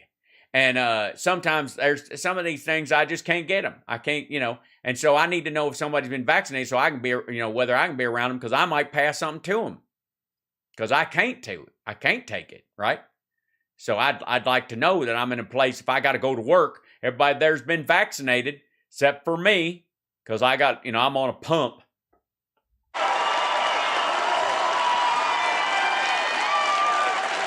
Look at him. He's getting a standing ovation for being an anti-vaxxer. This is the happiest moment of his life, which is really fucking sad. Imagine that. Imagine this. Your whole life leads up to this moment. And you're like, here I am. All these people love me. Nobody at home does. And I can't go back to Cancun. This is the greatest TED Talk ever. That scares them. Because it's... Well, I think most people are afraid of contagious disease. You know what I mean? especially the ones you can't smell from a ways off. Not controllable. And the third thing I'm going to say is speak out. Use your voice. Every one of you has a powerful megaphone to the world. Speak out and use your voice. 2 years ago, I launched a podcast. Oh, Lordy, I like to say what's on my mind. Come on, everybody. Thank you very much, Ted. I'm going to use my voice every time I can. Gotta keep on trucking. Gotta keep on going down the road. Have that freedom to put something in my own cornhole, and I know that I want it. Is that too much right out of the gate? I'm sorry. With Ted Cruz. What? All right, I want to say to everyone here under 40. Well, that's me, I think. I mean, we haven't been able to find my birth certificate since my conjoined twin ate it. Please go and subscribe to my podcast. What? Wait a minute. The fuck? The fuck did he just say? He did not. You can get it wherever you get your... Hold on. Back the fuck up. What'd you say? Under 40. Please go and subscribe to my podcast. Hey man, nobody on that. Oh, I see. That makes sense. On the okay. So on these website things, when you got a podcast, they give you them insights and demographics and shit, let you know who's watching your shit and listening to it and whatnot. I have a friend who's in the business. He tells me about all these things. And clearly nobody under 40 listens to Ted's bullshit, and he needs more people like that. He needs some, because basically he's looking at a demographic cliff with his listeners that's going to really hurt his chances to run for president of school board after he quits big government. You can get it wherever you get your podcasts. 2 years ago, we were the #1 ranked podcast in the world. Yeah, before podcasts actually became a thing. Everyone over 40. Call your kids, call your grandkids, and ask them to subscribe you to the podcast. Oh, that's right, because that's an old people thing. Old people don't know how to do shit. I love that joke, man. That's good stuff. I've said, hey, they was a comic come down there and do a show down at the Red Barn. We all went and saw the show, and he does this whole thing about, I can't figure out my phone, and I don't know, all these newfangled gadgets, and my VCR still flashes 12. It just kicks my ass. Number 2. That dude, you was already on 3, fucker. Look, I know I've only got 2 teeth, okay? So I know when you've already counted up to 2. Because then I got to start on my nose and my eyeballs and my ears. Then I get to fingers, which I may or may not have. None of your fucking business. Text the word Cruz to the number 24005. Let me give you the Cruise, Cruz, like Cruising, that movie about the gay dudes. That was a good movie. That was very moving. It was very sad in places, but it was a good movie. Hey, I'm walking here. I've always felt like I kind of look like Ratso Rizzo, a little bit. He was like, representation matters. Again, Cruz to 24005. Why is that? Because we're using text, we're using the podcast, we're using email, we're using social media, we're using every tool to mobilize. Oh, yeah, you're using big tech. That's the word you're looking for. Big tech. You are using big tech to gather information on people so you can send them fundraising information. Yeah, that's good. Just say it. And energize a grassroots army, because we are taking this country back from the lunatic. Well, apparently, not everybody's with you on this, Ted. They some empty seats up there, and those are expensive. Those are the pricey seats. I'm sorry, I interrupted his big swell. Socialist left that is trying to destroy our freedom. Boo! Boo, socialist left. The socialist left. You know, these people who want, like, the infrastructure bill to pass. Boo! Social security. Socialism is terrible. Get rid of that shit. Go, yes. Boo. Let me say one final thing. Okay, are you counting backwards, like if 3 and then 2 and then one final thing? Motherfucker, I've lost count. In January of 2023, you're going to quit and run for school board because big is bad? looking forward to walking down the hallway in the United States Capitol. Why? Why would you? Oh, as a tourist, because you're going to quit. I see. Okay. And to bumping into a little man wearing overalls, carrying a screwdriver, and coming to change the sign on Nancy Pelosi's door. Oh, yeah, because they don't let women do that kind of work around the Capitol. That's man's work. You can't let a woman have a screwdriver like that, because she'll probably go down there and leave it on because she wants Nancy Pelosi there. Also, ain't you in the Senate?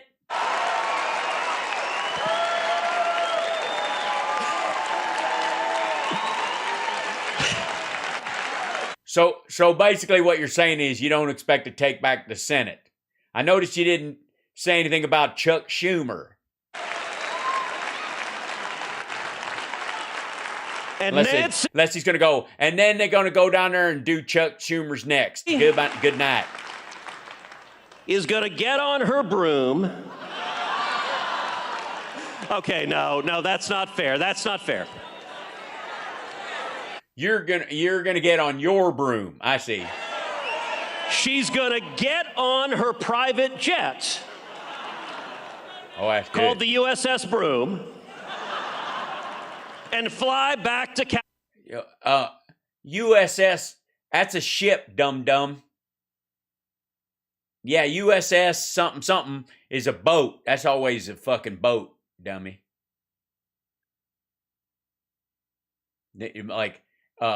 Like she should have just say her private jet that's painted to look like a broom, but then she'd sit inside it. That don't make fucking sense. Never mind. Anyway, California. You get the point. And we're gonna send Chuck Schumer back to New York City. Well, he goes there a lot. It's not that far off, actually. You can take the train.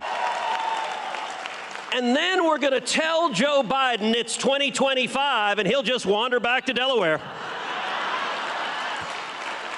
Yeah, I don't think that's going to work.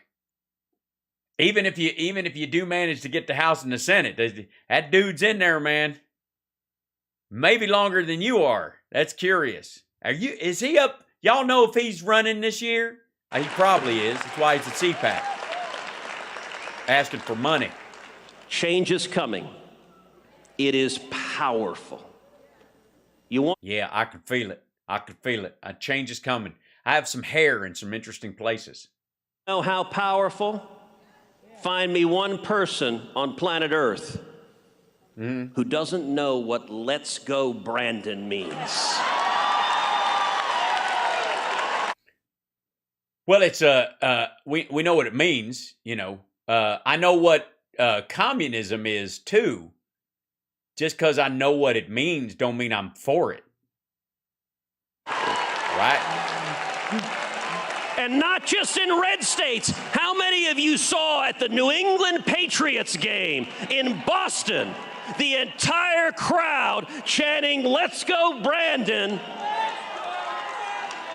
Yeah, you know who saw that? Vladimir Putin, man. He was like, oh shit, man, this is the perfect time to strike. They can't stand this dude. That is powerful. A wave is coming. We are taking our country back.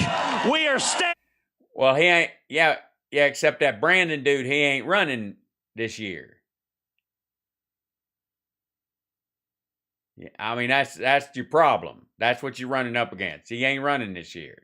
He running a couple years. So they can be all excited But they probably ain't going to show up to get rid of Brandon until it's time for Brandon to go. Whereas everybody else, yourself included, they're going to have to be pushing hard to get people to show up. And after that 2020 election, I don't know a lot of Republicans who want to vote next time.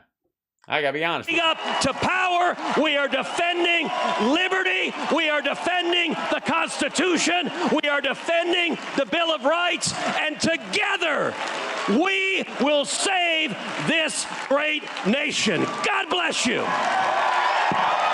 That was super inspiring, man. I've never been so inspired to watch my weight. Honestly. I've also never been so inspired to keep shaving. Sometimes I'm like, maybe I should grow a beard. My from the nose down is the smallest part of my fucking face. And I got 5 head right now. So I'm thinking maybe I should grow a beard, one of them big fucking Duck Dynasty beards. One of them ZZ Top fuckers. Just for balance. You know what I mean? But then no. Yeah. Oh, I've decided, watching you, I've decided against it. Between you and Don Jr., I'm like, nah, a beard is a mistake. I'm not going to get lulled into that shit. Besides, not having it makes my little cherry cheeks look all cute. Girls like to pinch them. How you doing, ladies? Y'all all right? Why don't you saddle up next to me on this bar stool and tell me a story that'll make my cheeks turn pink? You know what I mean? So I think I got a bit of charming going on. You ain't got to worry about me anything. Okay, so that's the end of that one. We'll see. I'll see y'all later. Enjoy him. Hey, thanks for watching. You're watching Hal Sparks Mega Worldwide. I've still got some time left. I'm burning through my time. But I feel like I, at the very least, I guess this is the... let's go to Hannity, because if anybody believes in America, it's Hannity right now. Oh, Biden's weak response to Russian invasion. Wouldn't you think? That's just me spitballing here. By the way, don't forget to like and subscribe, give a thumbs up, make a comment below. If you just say, hey, nice going, or I hate your face. Any of those things work. It's great. I just like the engagement. It helps us with the algorithm. Especially when this is a clip later on. If you go to infotainmentwars.com on YouTube, there's a lot of clips, smaller segments of the longer show. You can go on there and, like some and spread some around, share them, that kind of thing. But in the midst of all this, the big question is, is America weak right now? Did Putin smell blood in the water? And is that why he's finally going after Ukraine? Or could it be that the demographics of Russia are such that his military is going to be half the size it is in about 10 years, and he's really not going to have another chance? He's old, he's going to get broomed, and if he wants to reunify this part of it and seal his legacy as the guy who did it and protect his power base as he ages, this is pretty much it. He's done. Now, Trump was supposed to hand it to him in a second term, but he fucking lost, and so they're stuck now. But when they say weak response to Russian invasion, I'm curious as to what they think would be an appropriate response. Because if this is weakness, then explain to me what you think strength is. Sean Hannity, Laura Ingraham, tell me what the strong response should be. Put your policy money where your mouth is. That's what I say. Okay, so let's go back to here. Here we go. This is, My administration is using the tools, every tool at its disposal to protect American families and businesses from rising prices at the gas pump. We're taking active steps to bring down the cost, and American oil and gas companies should not exploit this moment to hike their prices. Is he threatening a nuclear strike? I have no idea what he's threatening. I know what he has done, number one. And number two, no one expected the sanctions to prevent anything from happening. You said in recent weeks that big nations cannot bluff when it comes to something like this. You recently said that the idea of personally sanctioning President Putin was on the table. Is that a step that you're prepared to take? And if not, it's not a bluff, it's on the table. Sanctioning President Putin? by the way, they did that today. Yes. Why not sanction him today, sir? Mr. President? Why not? Because they were taking steps. Otherwise, there's nowhere to go. Once you fuck the guy, he's like, well, I'm fucked anyways. Might as well just take the whole thing. Mr. President, if I can. Also, the definition of like sanctioning a head of state based on their actions, you have to have a legal basis for it. It's kind of because sanctions in a lot of ways, they don't come off after the action stops. It's not a tourniquet. It's an amputation. They are profound sanctions. Let's have a conversation in another month or so to see if they're working. Well, let's find out in a month. And by the way, it was Kamala Harris that said that sanctions would deter Vladimir Putin. That's not a way forward. John McCain actually once said Russia is a gas station masquerading as a country. The only way to really deter Putin and his cronies, there is a way to defeat Putin and push him back, and it doesn't require one bullet to be fired, one American boot on the ground. It is to degrade Russia's oil and gas capabilities. That is his financial lifeline. Now, before his speech... Right. But you also have to black out half of Europe in the process. And you can basically dissuade them from it over a short period of time, but you've got to set up a structure like with natural gas, which is what we did with Qatar and these other countries, to supply natural gas to Europe in this particular situation. Nord Stream 2 is done. The question is now, are we blowing up Nord Stream 1? My guess is yes. Biden should have lifted all major restrictions on all drilling, all fracking, all exploration. Oh, by the way, that's the other thing, is that you attack Russia by drilling in Anwar, by drilling off of every American coast, by turning America into the Russian cesspool of oil production that it is. The thing that makes it unlivable in large swaths of that country are the fact that it looks like shit. It's full of toxins because they're just, the only thing they do is extract toxic materials from the ground and sell them. That's his answer. That's it. Turn America into a big, just put a pump fucking everywhere. Sea to oily sea. Just fuck it. That's how you do it. Not, by the way, and that's not choking off Russia. They're still going to sell their shit over there. And as far as natural gas goes, you have to freeze it to transport it on a boat. That's a big pain in the ass. That's why pipelines are so meaningful with liquid natural gas. Because it's been frozen down and then it turns into a gas again. It's a gas after all. Whereas oil, you can put it in a fucking barrel and it'll just sit there. But that just goes out onto the open market. If Saudi Arabia is not going to increase their output and Russia's not going to increase their output, all we're going to do is sell our shit on the open market and anybody can buy it. We're not going to deny China the right to buy it, for example. And if they jack up the price, that's who the oil companies are going to sell it to. Right out of the ground underneath the United States. He should have convened a meeting with America's top energy producing companies and encouraged every one of them to produce energy like never before. He should have.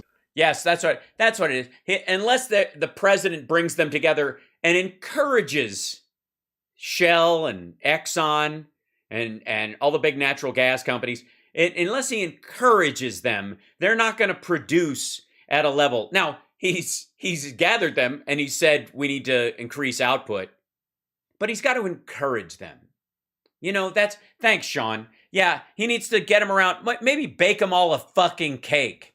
Lifted every restriction that he imposed, including the permanent hold on new drilling in Alaska and Anwar. No, that did not affect the amount of oil in the system at all. It wouldn't for years. All it would do is dirty up aquifers. We need water more than we need oil. You're a fucking idiot. And insofar as Trump, they don't like the gas. Mm-hmm. Suspension of new drilling on all federal lands and the pause of new permits for offshore drilling. He should have also made guarantees to supply our outlet. Again, the pause on new permits is not affecting current oil supply, nor would it for another fucking year. with the energy that they need through American oil, American coal, and American liquefied natural gas. That didn't happen today. In fact, just the opposite. According to the White House, the sanctions are not designed to cause any disruption of the flow of Russian energy to the rest of the world. Right. Because it would cause blackouts in Europe, which would kind of limit our ability to push back on them right now. And the oil and gas oligarchs are all for this, while everybody else is like, what the fuck is happening? Also, most of this oil and gas is coming from Kazakhstan, for example. Yes, it's flowing through, but it's not coming from the lands up north. It's St. Petersburg, parts of Siberia, and Kazakhstan. And though, as Kazakhstan gets more money, they're listening to Russia less. Joe Biden is going to allow Putin to continue to get rich and Russia to get even more rich under Putin. Yes, you can make all this money on oil and gas. You can't spend it on anything except food for your people.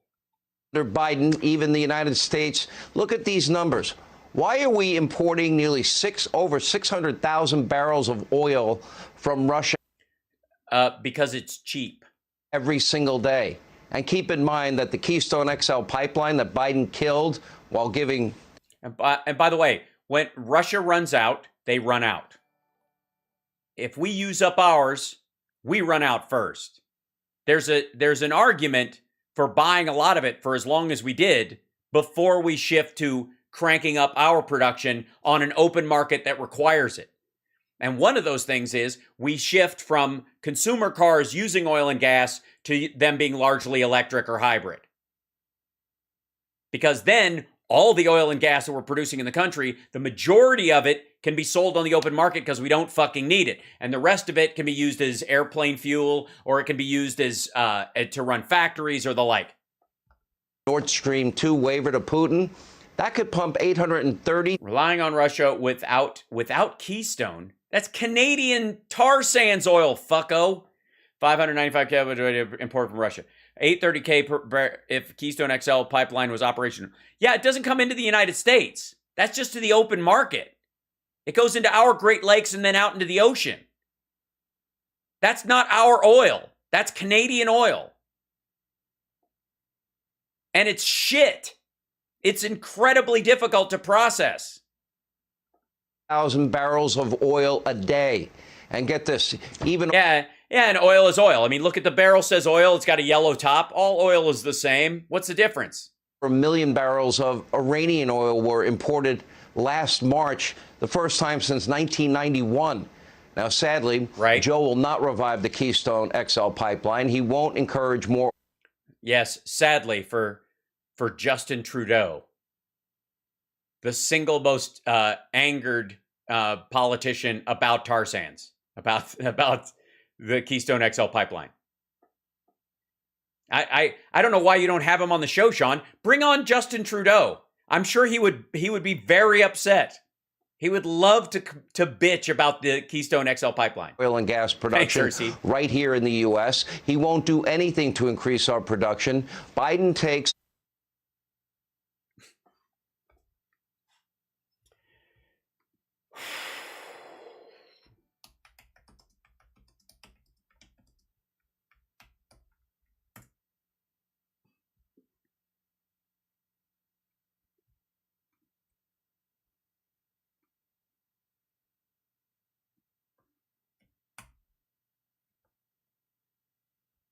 I mean, this is even fucking hard. New data. Biden's first-year drilling permitting stomps Trump's by 34%. Thousands of permits okay despite president's authority to end drilling by 2035. New federal data shows the Biden administration approved 3,557 permits for oil and gas drilling on public lands in its first year, outpacing the Trump administration's first-year total of 2,658. Nearly 2,000 of the drilling permits were approved on public lands administered by the Bureau of Land Management's New Mexico office, followed by 843 in Wyoming, 285 in Montana and North Dakota, 191 in Utah, and in California, the Biden administration approved 187 permits, more than twice the 71 drilling permits that Trump approved in the state in his first year.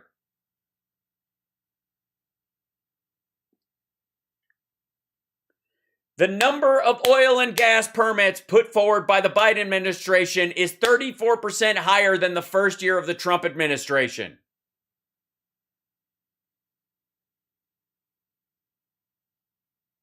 And the Biden administration is still on schedule to meet its net zero goals, even with those additional permits.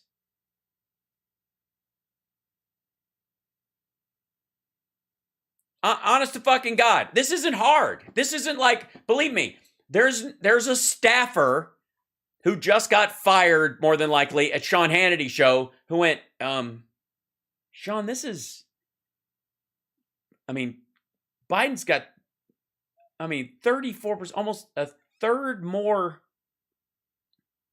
than a third more permits than Trump did.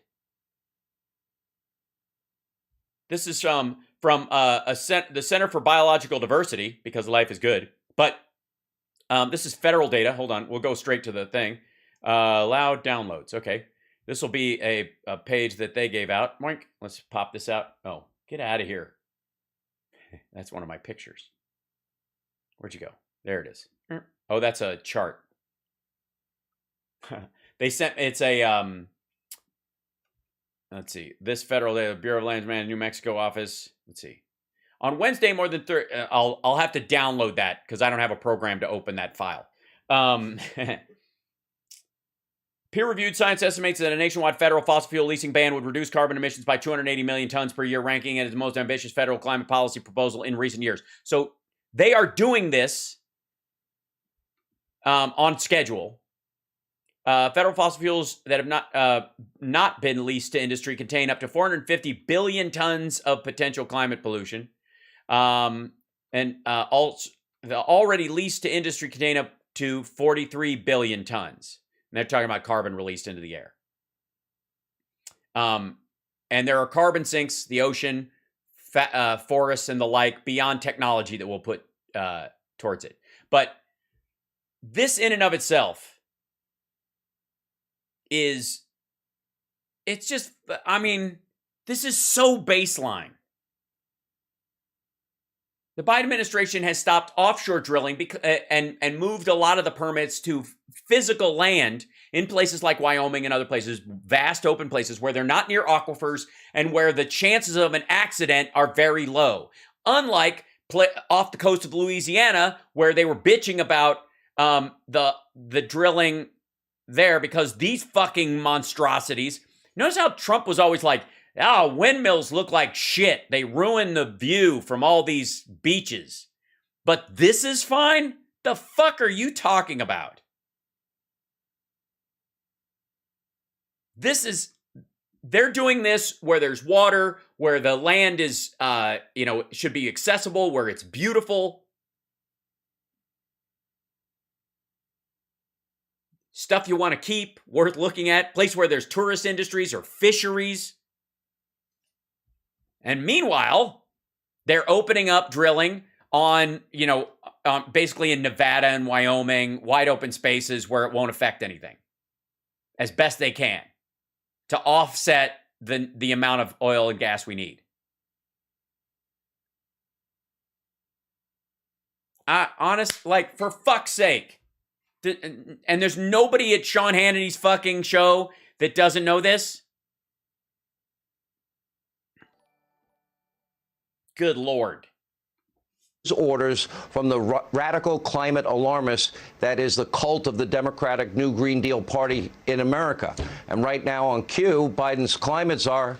By the way, I love when he hits the desk because he knows that the 5 or 10 words he just sewed together make no fucking sense. These kind of things with the people and the Green New Deal Democrats destroying that kind of thing. Here he is, John Kerry. He's whining that war in Ukraine is distracting from his important mission to save the world from global warming.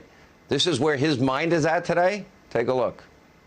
Massive emissions consequences to the war, but equally importantly, you're going to lose people's focus. You're going to lose certainly big country attention because they will be diverted, and I think it could have a damaging impact. So I hope President Putin will help us to stay on track with respect to what we need to do for the climate. John, he doesn't care about your climate agenda. And neither does Sean Hannity. It's something he and Putin have in common, John. Also, that's a reasonable concern to have. In the same way that, what's a good example? You've got someone who knows that they are eating their way towards heart disease. So you've got them on a diet to fix that, to slow that progression until you can reverse it. And you know that heart disease will ultimately kill them if they don't moderate their diet in some way. And somewhere along the way, they are, because of weather, they have to hide in their tornado bunker for a few months on end, and all that's down there is Jim Baker pancake mix and baked fucking beans, which is not exactly the heart-healthy diet you had them on. And it's going to distract from that heart-healthy diet and may set them back in their eating habits a few years when indeed long-term you are trying to save their life from another way that they could die. It's a reasonable concern to have. Your cardiologist has different concerns than the person who gives you motorcycle insurance. You have to be a complete idiot to say what you just said and believe what you just said. And this is a... Well, that's how I define your show, Sean. Guy, John Kerry, flying around the world in his private jet, lecturing we, the American people, about our carbon footprint. Now, clearly No, largely he's lecturing the rest of the world and presenting the plans that we, the American people, put into effect by electing who we elected last time. We made that choice. The voter. Administration, they seem to care more about their radical green agenda than actual peace and actual security. Hey, dumbass. That's his job. I mean, are you bugging Dr. Fauci about the military? Are you asking him his opinion on the battlefield? A lot of people are not managing to be 6 feet apart. Are they wearing masks? It's nice. They're wearing balaclavas, so maybe that'll help. But it's not enough. They need an N95. This is delusional, but this is where we are. With war on the European continent once again, and of course the mob and the media, they promised this wouldn't happen. They told us that Biden was a foreign policy expert. He put Vladimir Putin in... Yeah, but that doesn't mean we can control lunacy from someone else. We do respect how he's managing this. And Trump, of course, was going to hand Ukraine to Putin, and now he's just got to steal it. That's place. That's the reality. He's the only one, he said, that went toe-to-toe with Vladimir. In June, world-class idiot Jennifer Rubin authored this glowing article in the Washington Post entitled, "The Biggest Winner in the Biden-Putin Summit, Democracy." Care to take that back? Anyway, a few months later... No, we're still standing for democracy. We're still standing for Ukraine, and your fucking network and your buddy Tucker Carlson are against it. He's citing the big winner on Fox News is Vladimir Putin, but in the rest of the fucking world, we actually give a shit about democracy. In December, she proclaimed that Biden has effectively set a red line for Putin. Last week, New York Times genius Thomas Friedman, idiot that he is, wrote, quote, "If Vladimir Putin opts to back away from invading Ukraine, even temporarily, it's because Joe Biden has matched every Putin chess move with an effective counter of his own." Yeah, and he did. No, Joe's playing checkers, and it's already been checkmate. Joe doesn't know it yet. 3 days. All right. So now Sean Hannity has joined Team Putin, and he's the winner. It's not that he's a lunatic who wants to reclaim Ukraine like Hitler wanted to claim the Sudetenland, and the rest of the world is reacting to it. It's just us, by the way. It's just Joe Biden and his feelings. The rest of the world, the rest of democracies, everybody else is reacting, from Boris Johnson to Macron to Germany. All their reactions are, that's just noise. Biden is responsible for the fact that Putin, who was buddies with Trump, now that Trump is out of office and isn't going to be given what he wants, has decided to take what he wants and we're dealing with him as best we can without starting a nuclear war and without creating a NATO-level escalation, which I've yet to hear Sean call for. All his entire plan so far to deal with Vladimir Putin in this situation is to drill everywhere in the United States. He's basically, it's the Sarah Palin plan. Drill, baby, drill. That's it. That's Sean Hannity's way of dealing with this entire thing. Fuck Ukraine. Fuck their democracy. That, like, if people get killed, that's on them. One fake news CNN analyst tweeted, quote, "Whatever happens in Ukraine, we shouldn't underestimate the fact that the U.S. has retaken the adult share in the world. Biden has restored American leadership so damaged by Trump. The world needs us, and we have a president who can lead and does lead. They must all be high and hallucinating on..."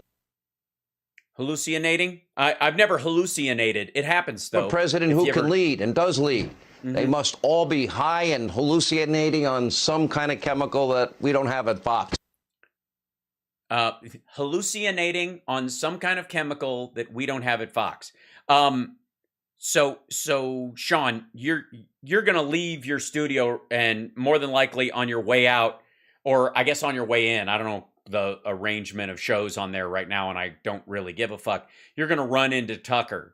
Is he hallucinating on some kind of chemical, or is that just the result of too many Swanson dinners? Is that what happens when you have Salisbury steak every night for 40 years? Because all of that is garbage. And on Tuesday, Stephen King tweeted, "Mr. Putin has made a serious miscalculation. He forgot he's no longer dealing with Trump." That's right. Right. Yes. Right. Trump would have just let him do this.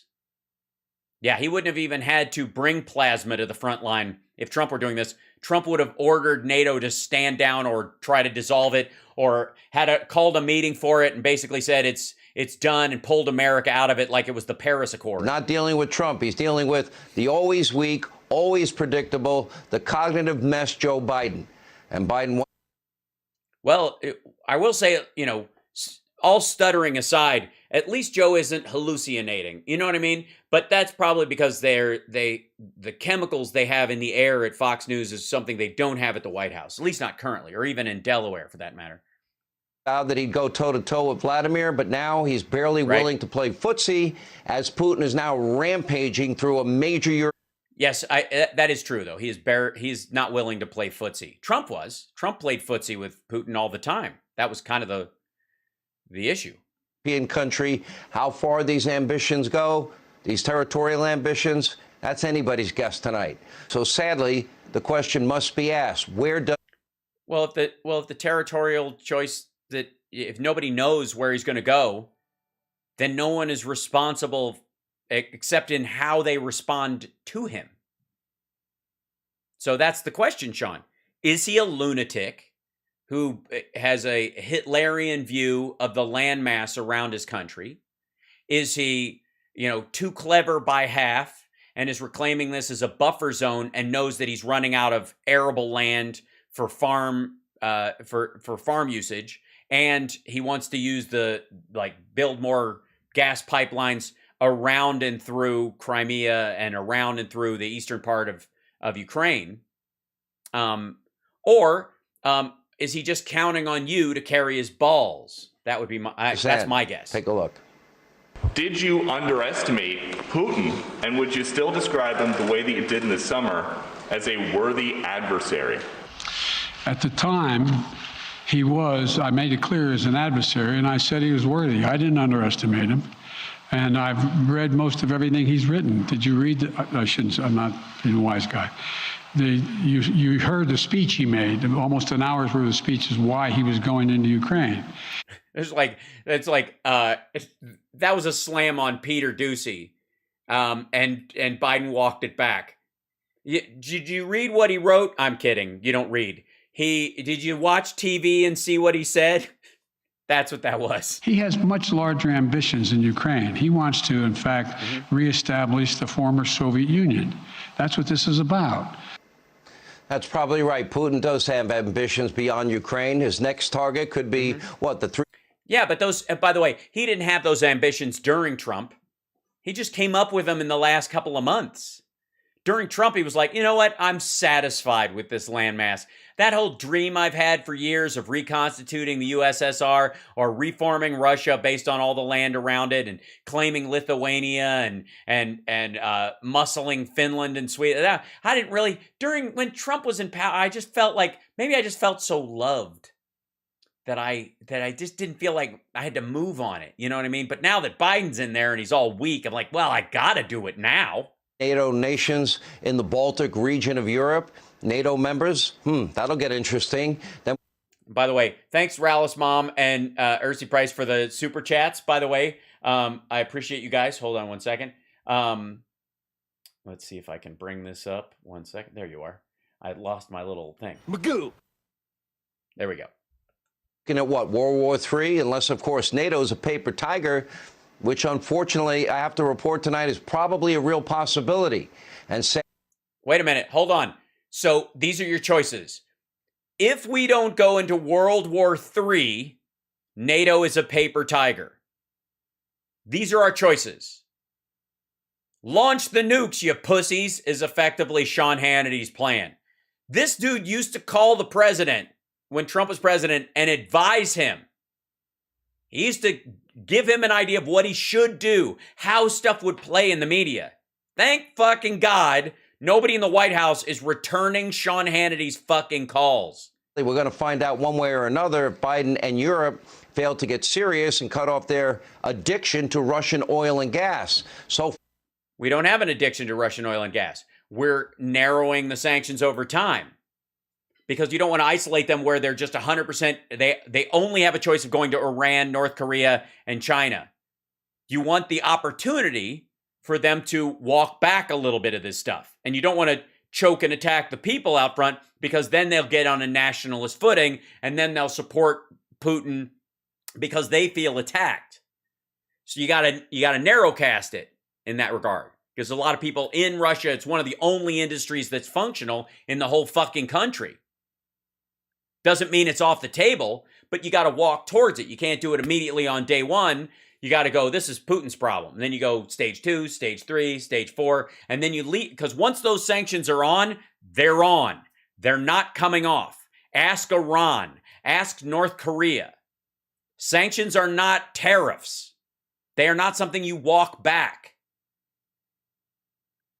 Because ultimately, what's the fucking point? It takes a while for sanctions to be painful because you're choking off access to technology, access to money markets, and eventually, after you've eaten all your fucking beans and you're ready to come out of your bunker, if you can't spend your money anymore, that's when it gets tough. But you can't put them on temporarily and then go, all right, you get out and we'll take them off. Because then they can just go, all right, we'll go in and attack. They'll sanction me. Then I'll pull my troops out. They'll take the sanctions off. We'll store up some money and we'll do it again. We'll come back in. We'll do it again. We'll do it. That's how it works. The sanctions stay. The Putin's personal sanctions with his $200 billion that's hidden all over the fucking world, that's really happening right now. And that's going to stay on. That's ugly and it stays ugly. And again, and this is where I don't know that Sean Hannity understands the difference between sanctions and tariffs. Every indication is that's not on Biden's agenda. Our own Peter Doocy asking the White House press secretary, Jen Psaki, if the administration would ever consider restarting the Keystone XL pipeline. Here's what she said. Take a look. No. It's Canadian tar sands oil. Who gives a fuck? There's this talk about a possible forecast for financial pain.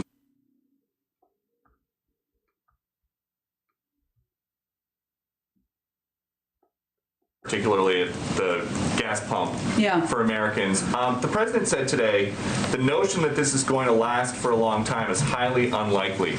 Would he try to ensure that by lifting some of the restrictions that he's put in place on the energy industry or rethinking some projects like the Keystone Pipeline? Well, first of all, the Keystone Pipeline is not flowing, so I'm not sure how that would solve anything. There's also plenty of oil leases that are not being tapped into by oil companies, so you should talk to them about that and why. Yeah, go talk to the oil companies. Hey, Sean Hannity here. Hey, click here to subscribe to Fox News. Hold on. That was the fucking bailout? Wait a minute. Not being tapped into by oil companies, so you should talk to them about that and why. Yeah, go talk to the oil companies. Hey, Sean Hannity here. Hey, click. That's his fucking out. Meanwhile, also, who else but me is sharing this shit with you guys? I'm serious. Does this come up on any other channels? Do they bother to do this? I've never seen it. And I watch a lot of the same stuff you guys watch. Before I started doing this show, for fuck's sake. And by the way, maggots, explain yourself. Trumpers, why has Joe Biden okayed 34% more drilling permits than Trump did in his very first year? Why? Explain yourself. I'm dead serious. We gotta have a maggot in here somewhere, right? We've got to have some Trumpsters in here.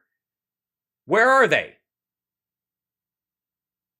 Where are you guys? 3,557 permits for oil and gas drilling on public lands in the first year, far outpacing Trump administration's first year total of 2,658. Almost 1,000 more permits for oil and gas drilling. Where are they? There's got to be, somebody was in here saying Trump 2024 or some shit earlier, weren't you? There had to be. I thought I saw one go by.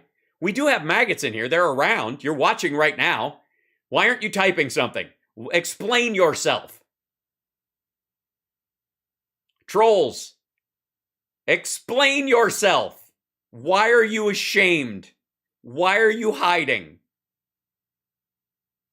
Why does this fact not change your mind?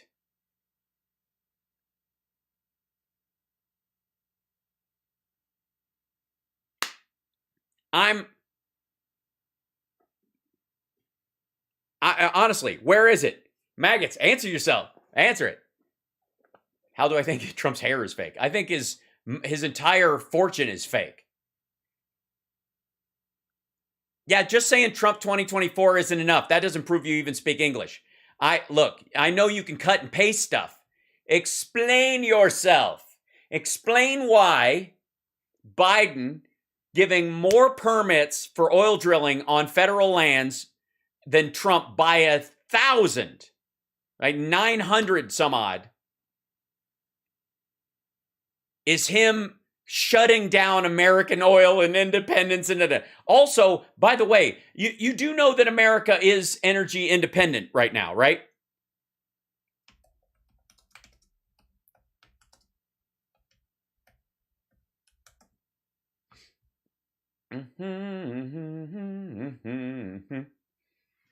This is from 6 days ago.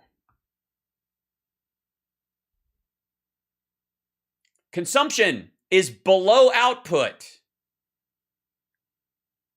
Look at that. That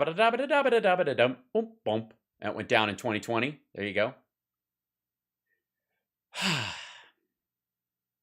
U.S. produced more petroleum than it consumed in 2020, and the numbers were essentially in balance in 2021, according to the Energy Information Administration. This is shit that got set in place under Obama. This started in Obama, with Obama. It's just a rounding error to maggots, right? Trump won't let you talk. You just want this? I'm cheating by using facts. That's true. I'm honest. I'm honestly curious. Keystone Pipeline is not American oil. It's Canadian tar sands. And even the other Canadian pipeline that they have that the Biden administration wants to shut down leaks into our aquifers. It's flooded in Michigan multiple times. It toxifies our waters. Water is way more fucking important than oil always will be.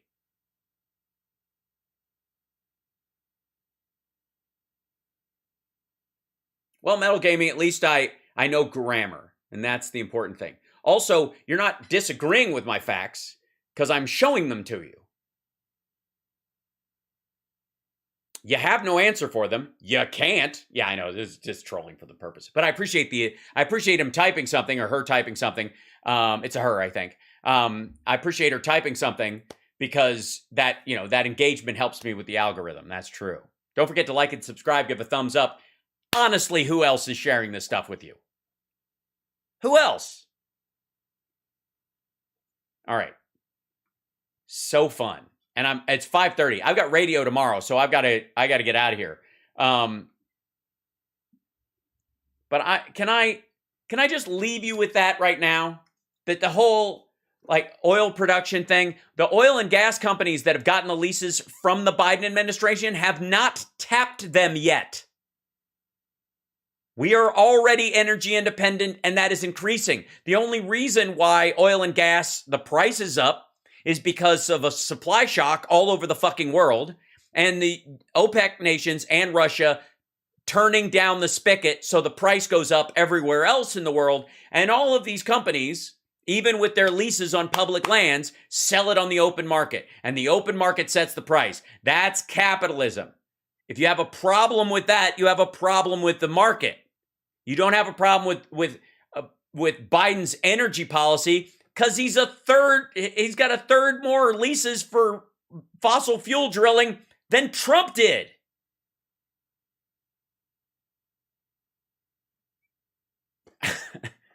I'm amazed at how fucking lazy the MAGA world is these days.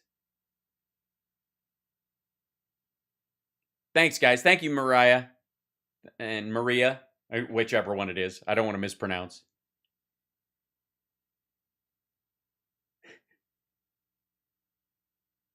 Trump is scheduled to speak at 7 tomorrow. All right. Well, is he like as a rally or a press conference or some shit? Is he offering to call Putin personally? Oh God, please. So fun. For real. Do you guys even care?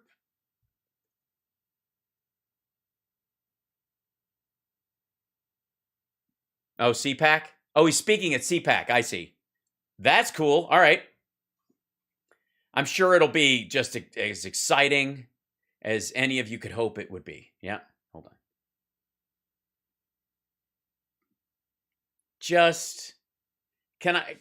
Rigged election. It was so rigged, and it was rigged election, and it was a rigged election. It was a rigged election. 125 jump, explain that. No one was driving, then everyone was driving. No one was flying, then everyone was flying. No one was on a boat, and everyone was on a boat. Cruise ships, tanker trucks, everything was back on the road after not being on the road. The price went down because oil was negative $32 a barrel in 2020. You fucking morons. What do you think that's going to do to gas prices? Of course it was $1.89. No one was driving anywhere. And then you think oil and gas companies are not going to try and make up for the lost profits when oil took a shit during the first year of COVID? Of course they are. Right, I'm explaining it, Astro. Gas jumped to $1.25 because of demand. That's why. Oil and gas companies are making up for the lost revenue. While Trump was president, oil went to negative $32 a barrel. He went to Saudi Arabia and to Russia and told them to lower production. We muscled Mexico into lowering production to get the price back up. And by the way, when oil was negative $32 a barrel, which means somebody will pay you $32 to take a barrel off a ship, we'll pay you to get rid of it. Did Trump fill the national reserves? Did he fill the national oil reserves when oil was negative $32 a barrel? Would that not be the fucking perfect? You've seen Trading Places. Wouldn't that not be the perfect time? No, he didn't. He waited till it was almost $27 a barrel after he talked to Russia, after he talked to Saudi Arabia. So the oil companies would make money on the deal that the American taxpayer was paying for. He gave taxpayer money to the oil companies rather than just buy up supply when it was negative $34 a barrel. For emergencies. Like it fucking mattered, by the way. It's like 50 million barrels or something like that. It was nothing. The taxpayer would have made money on that. He didn't do it. Art of the deal, my ass. He waited until after he negotiated the price up with Saudi Arabia and Russia to get it back above zero. It went to 25, then about 27 is when he started buying barrels with your money to fill the National Reserve. That's the art of the deal. Let's see. I can get something for free, or I can get it for better than free. You can pay me to take it. It's something I know I'm going to need. Now, I'll wait. I'll wait till it's 20. I'll wait till I can give you money. I'll wait till it's over $25 a barrel. Please. Stop kidding yourself. And again, the nice thing is the trolls and maggots that we have among us, bless your hearts. We appreciate you being here. We really, really do. But the fun part for me in all this, not the least of which, is that you get to, spread my show through the algorithm, because people who watch this also watch this will show up in other people's feed because you watched my show, which, gives me a little bit of a leg up, is that you have to carry this detail around in your fucking head. You can't shake it. You can't, like all the trolls and maggots who are watching the show right now or stumble upon it later or see this clip later on, if they stay this long, which they usually don't. You're now stuck with the fact that Biden has 34% more oil and drilling leases than Trump did in his first year, which is nearly 1,000 more leases. Biden gave out 1,000 more leases on public land than Trump did for oil and gas. 1,000, almost 1,000 more. 900 plus. And they're still going up.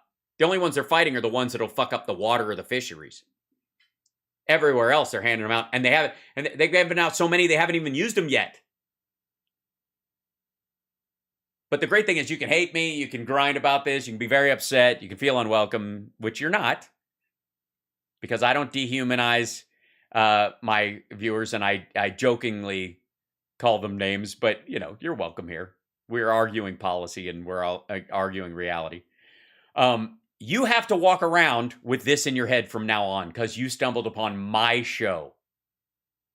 Because you watched this show, you're now stuck knowing that Biden has given out more oil and gas leases than Trump did in his first year by almost 1,000, by 34%. 34%. See how I'm repeating the number? So it's stuck in your head. And the next time you're bullshitting somebody about Canadian tar sands oil and Keystone and jobs lost and all, and you're trying to say that. You've said it before. You keep saying it. You hear it on Fox and you're parroting it out. And then you're saying it at the bar or wherever the fuck you say it. And something bounces in the way. Some thought jumps in and goes, well, Biden has given out over almost 1,000 more oil and gas leases than Trump did. So I guess that doesn't make sense. Damn it.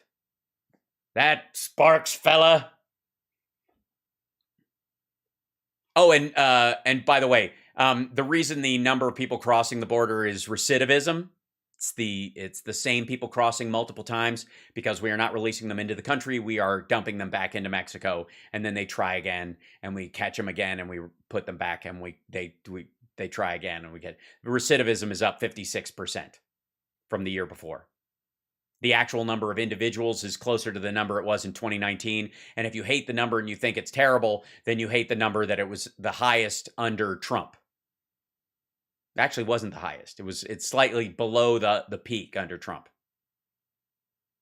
Also, the policies of the Biden administration are equal to the Obama administration, and more than likely will be expelling more people than Trump did. So you'll deal with that. That number comes out in about a year, so you'll have to wait on that one. But you can sweat on it and bullshit yourself about it for a while about open borders and stuff, even though Fox News is the only network saying the border is open. And they say it all the time, but no one else is saying it, just Fox News. What does that tell you? Also, 34%. New data, Biden's first year drilling permitting stomps Trump's by 34%. By 34%. Biden has handed out 34% more oil and gas leases than Trump did. And it's so fun that none of this will be able to escape your head.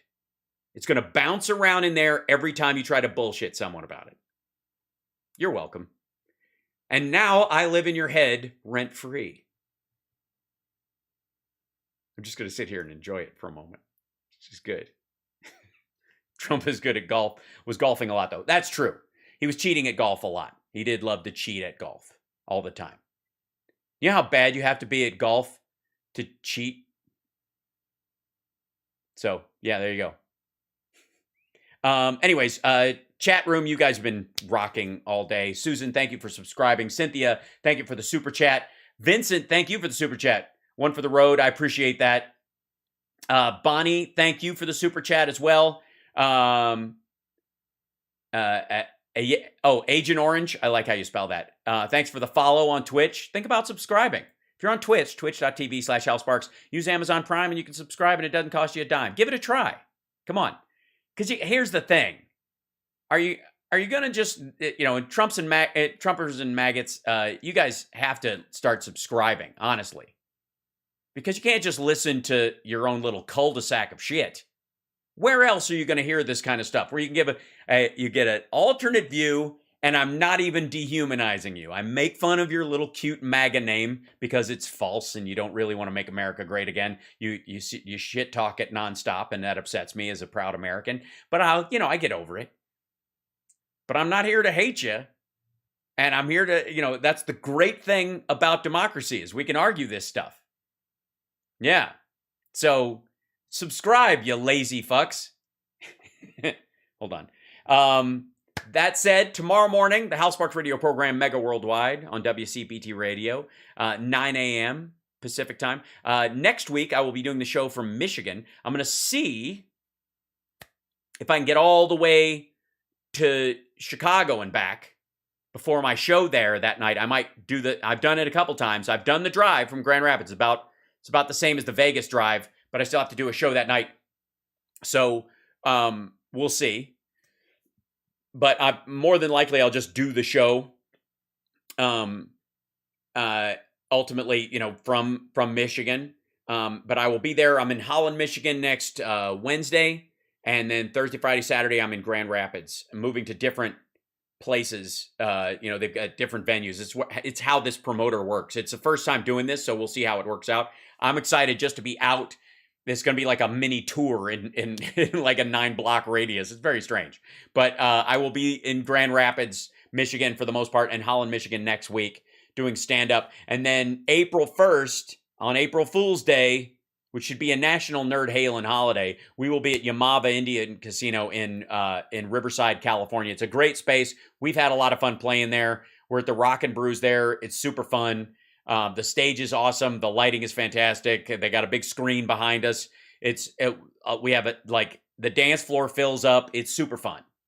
And I look forward to you guys, making it to one of those shows sometime. We're also looking at dates in Texas in August. Woohoo! If you thought I was sweating on the cruise ship.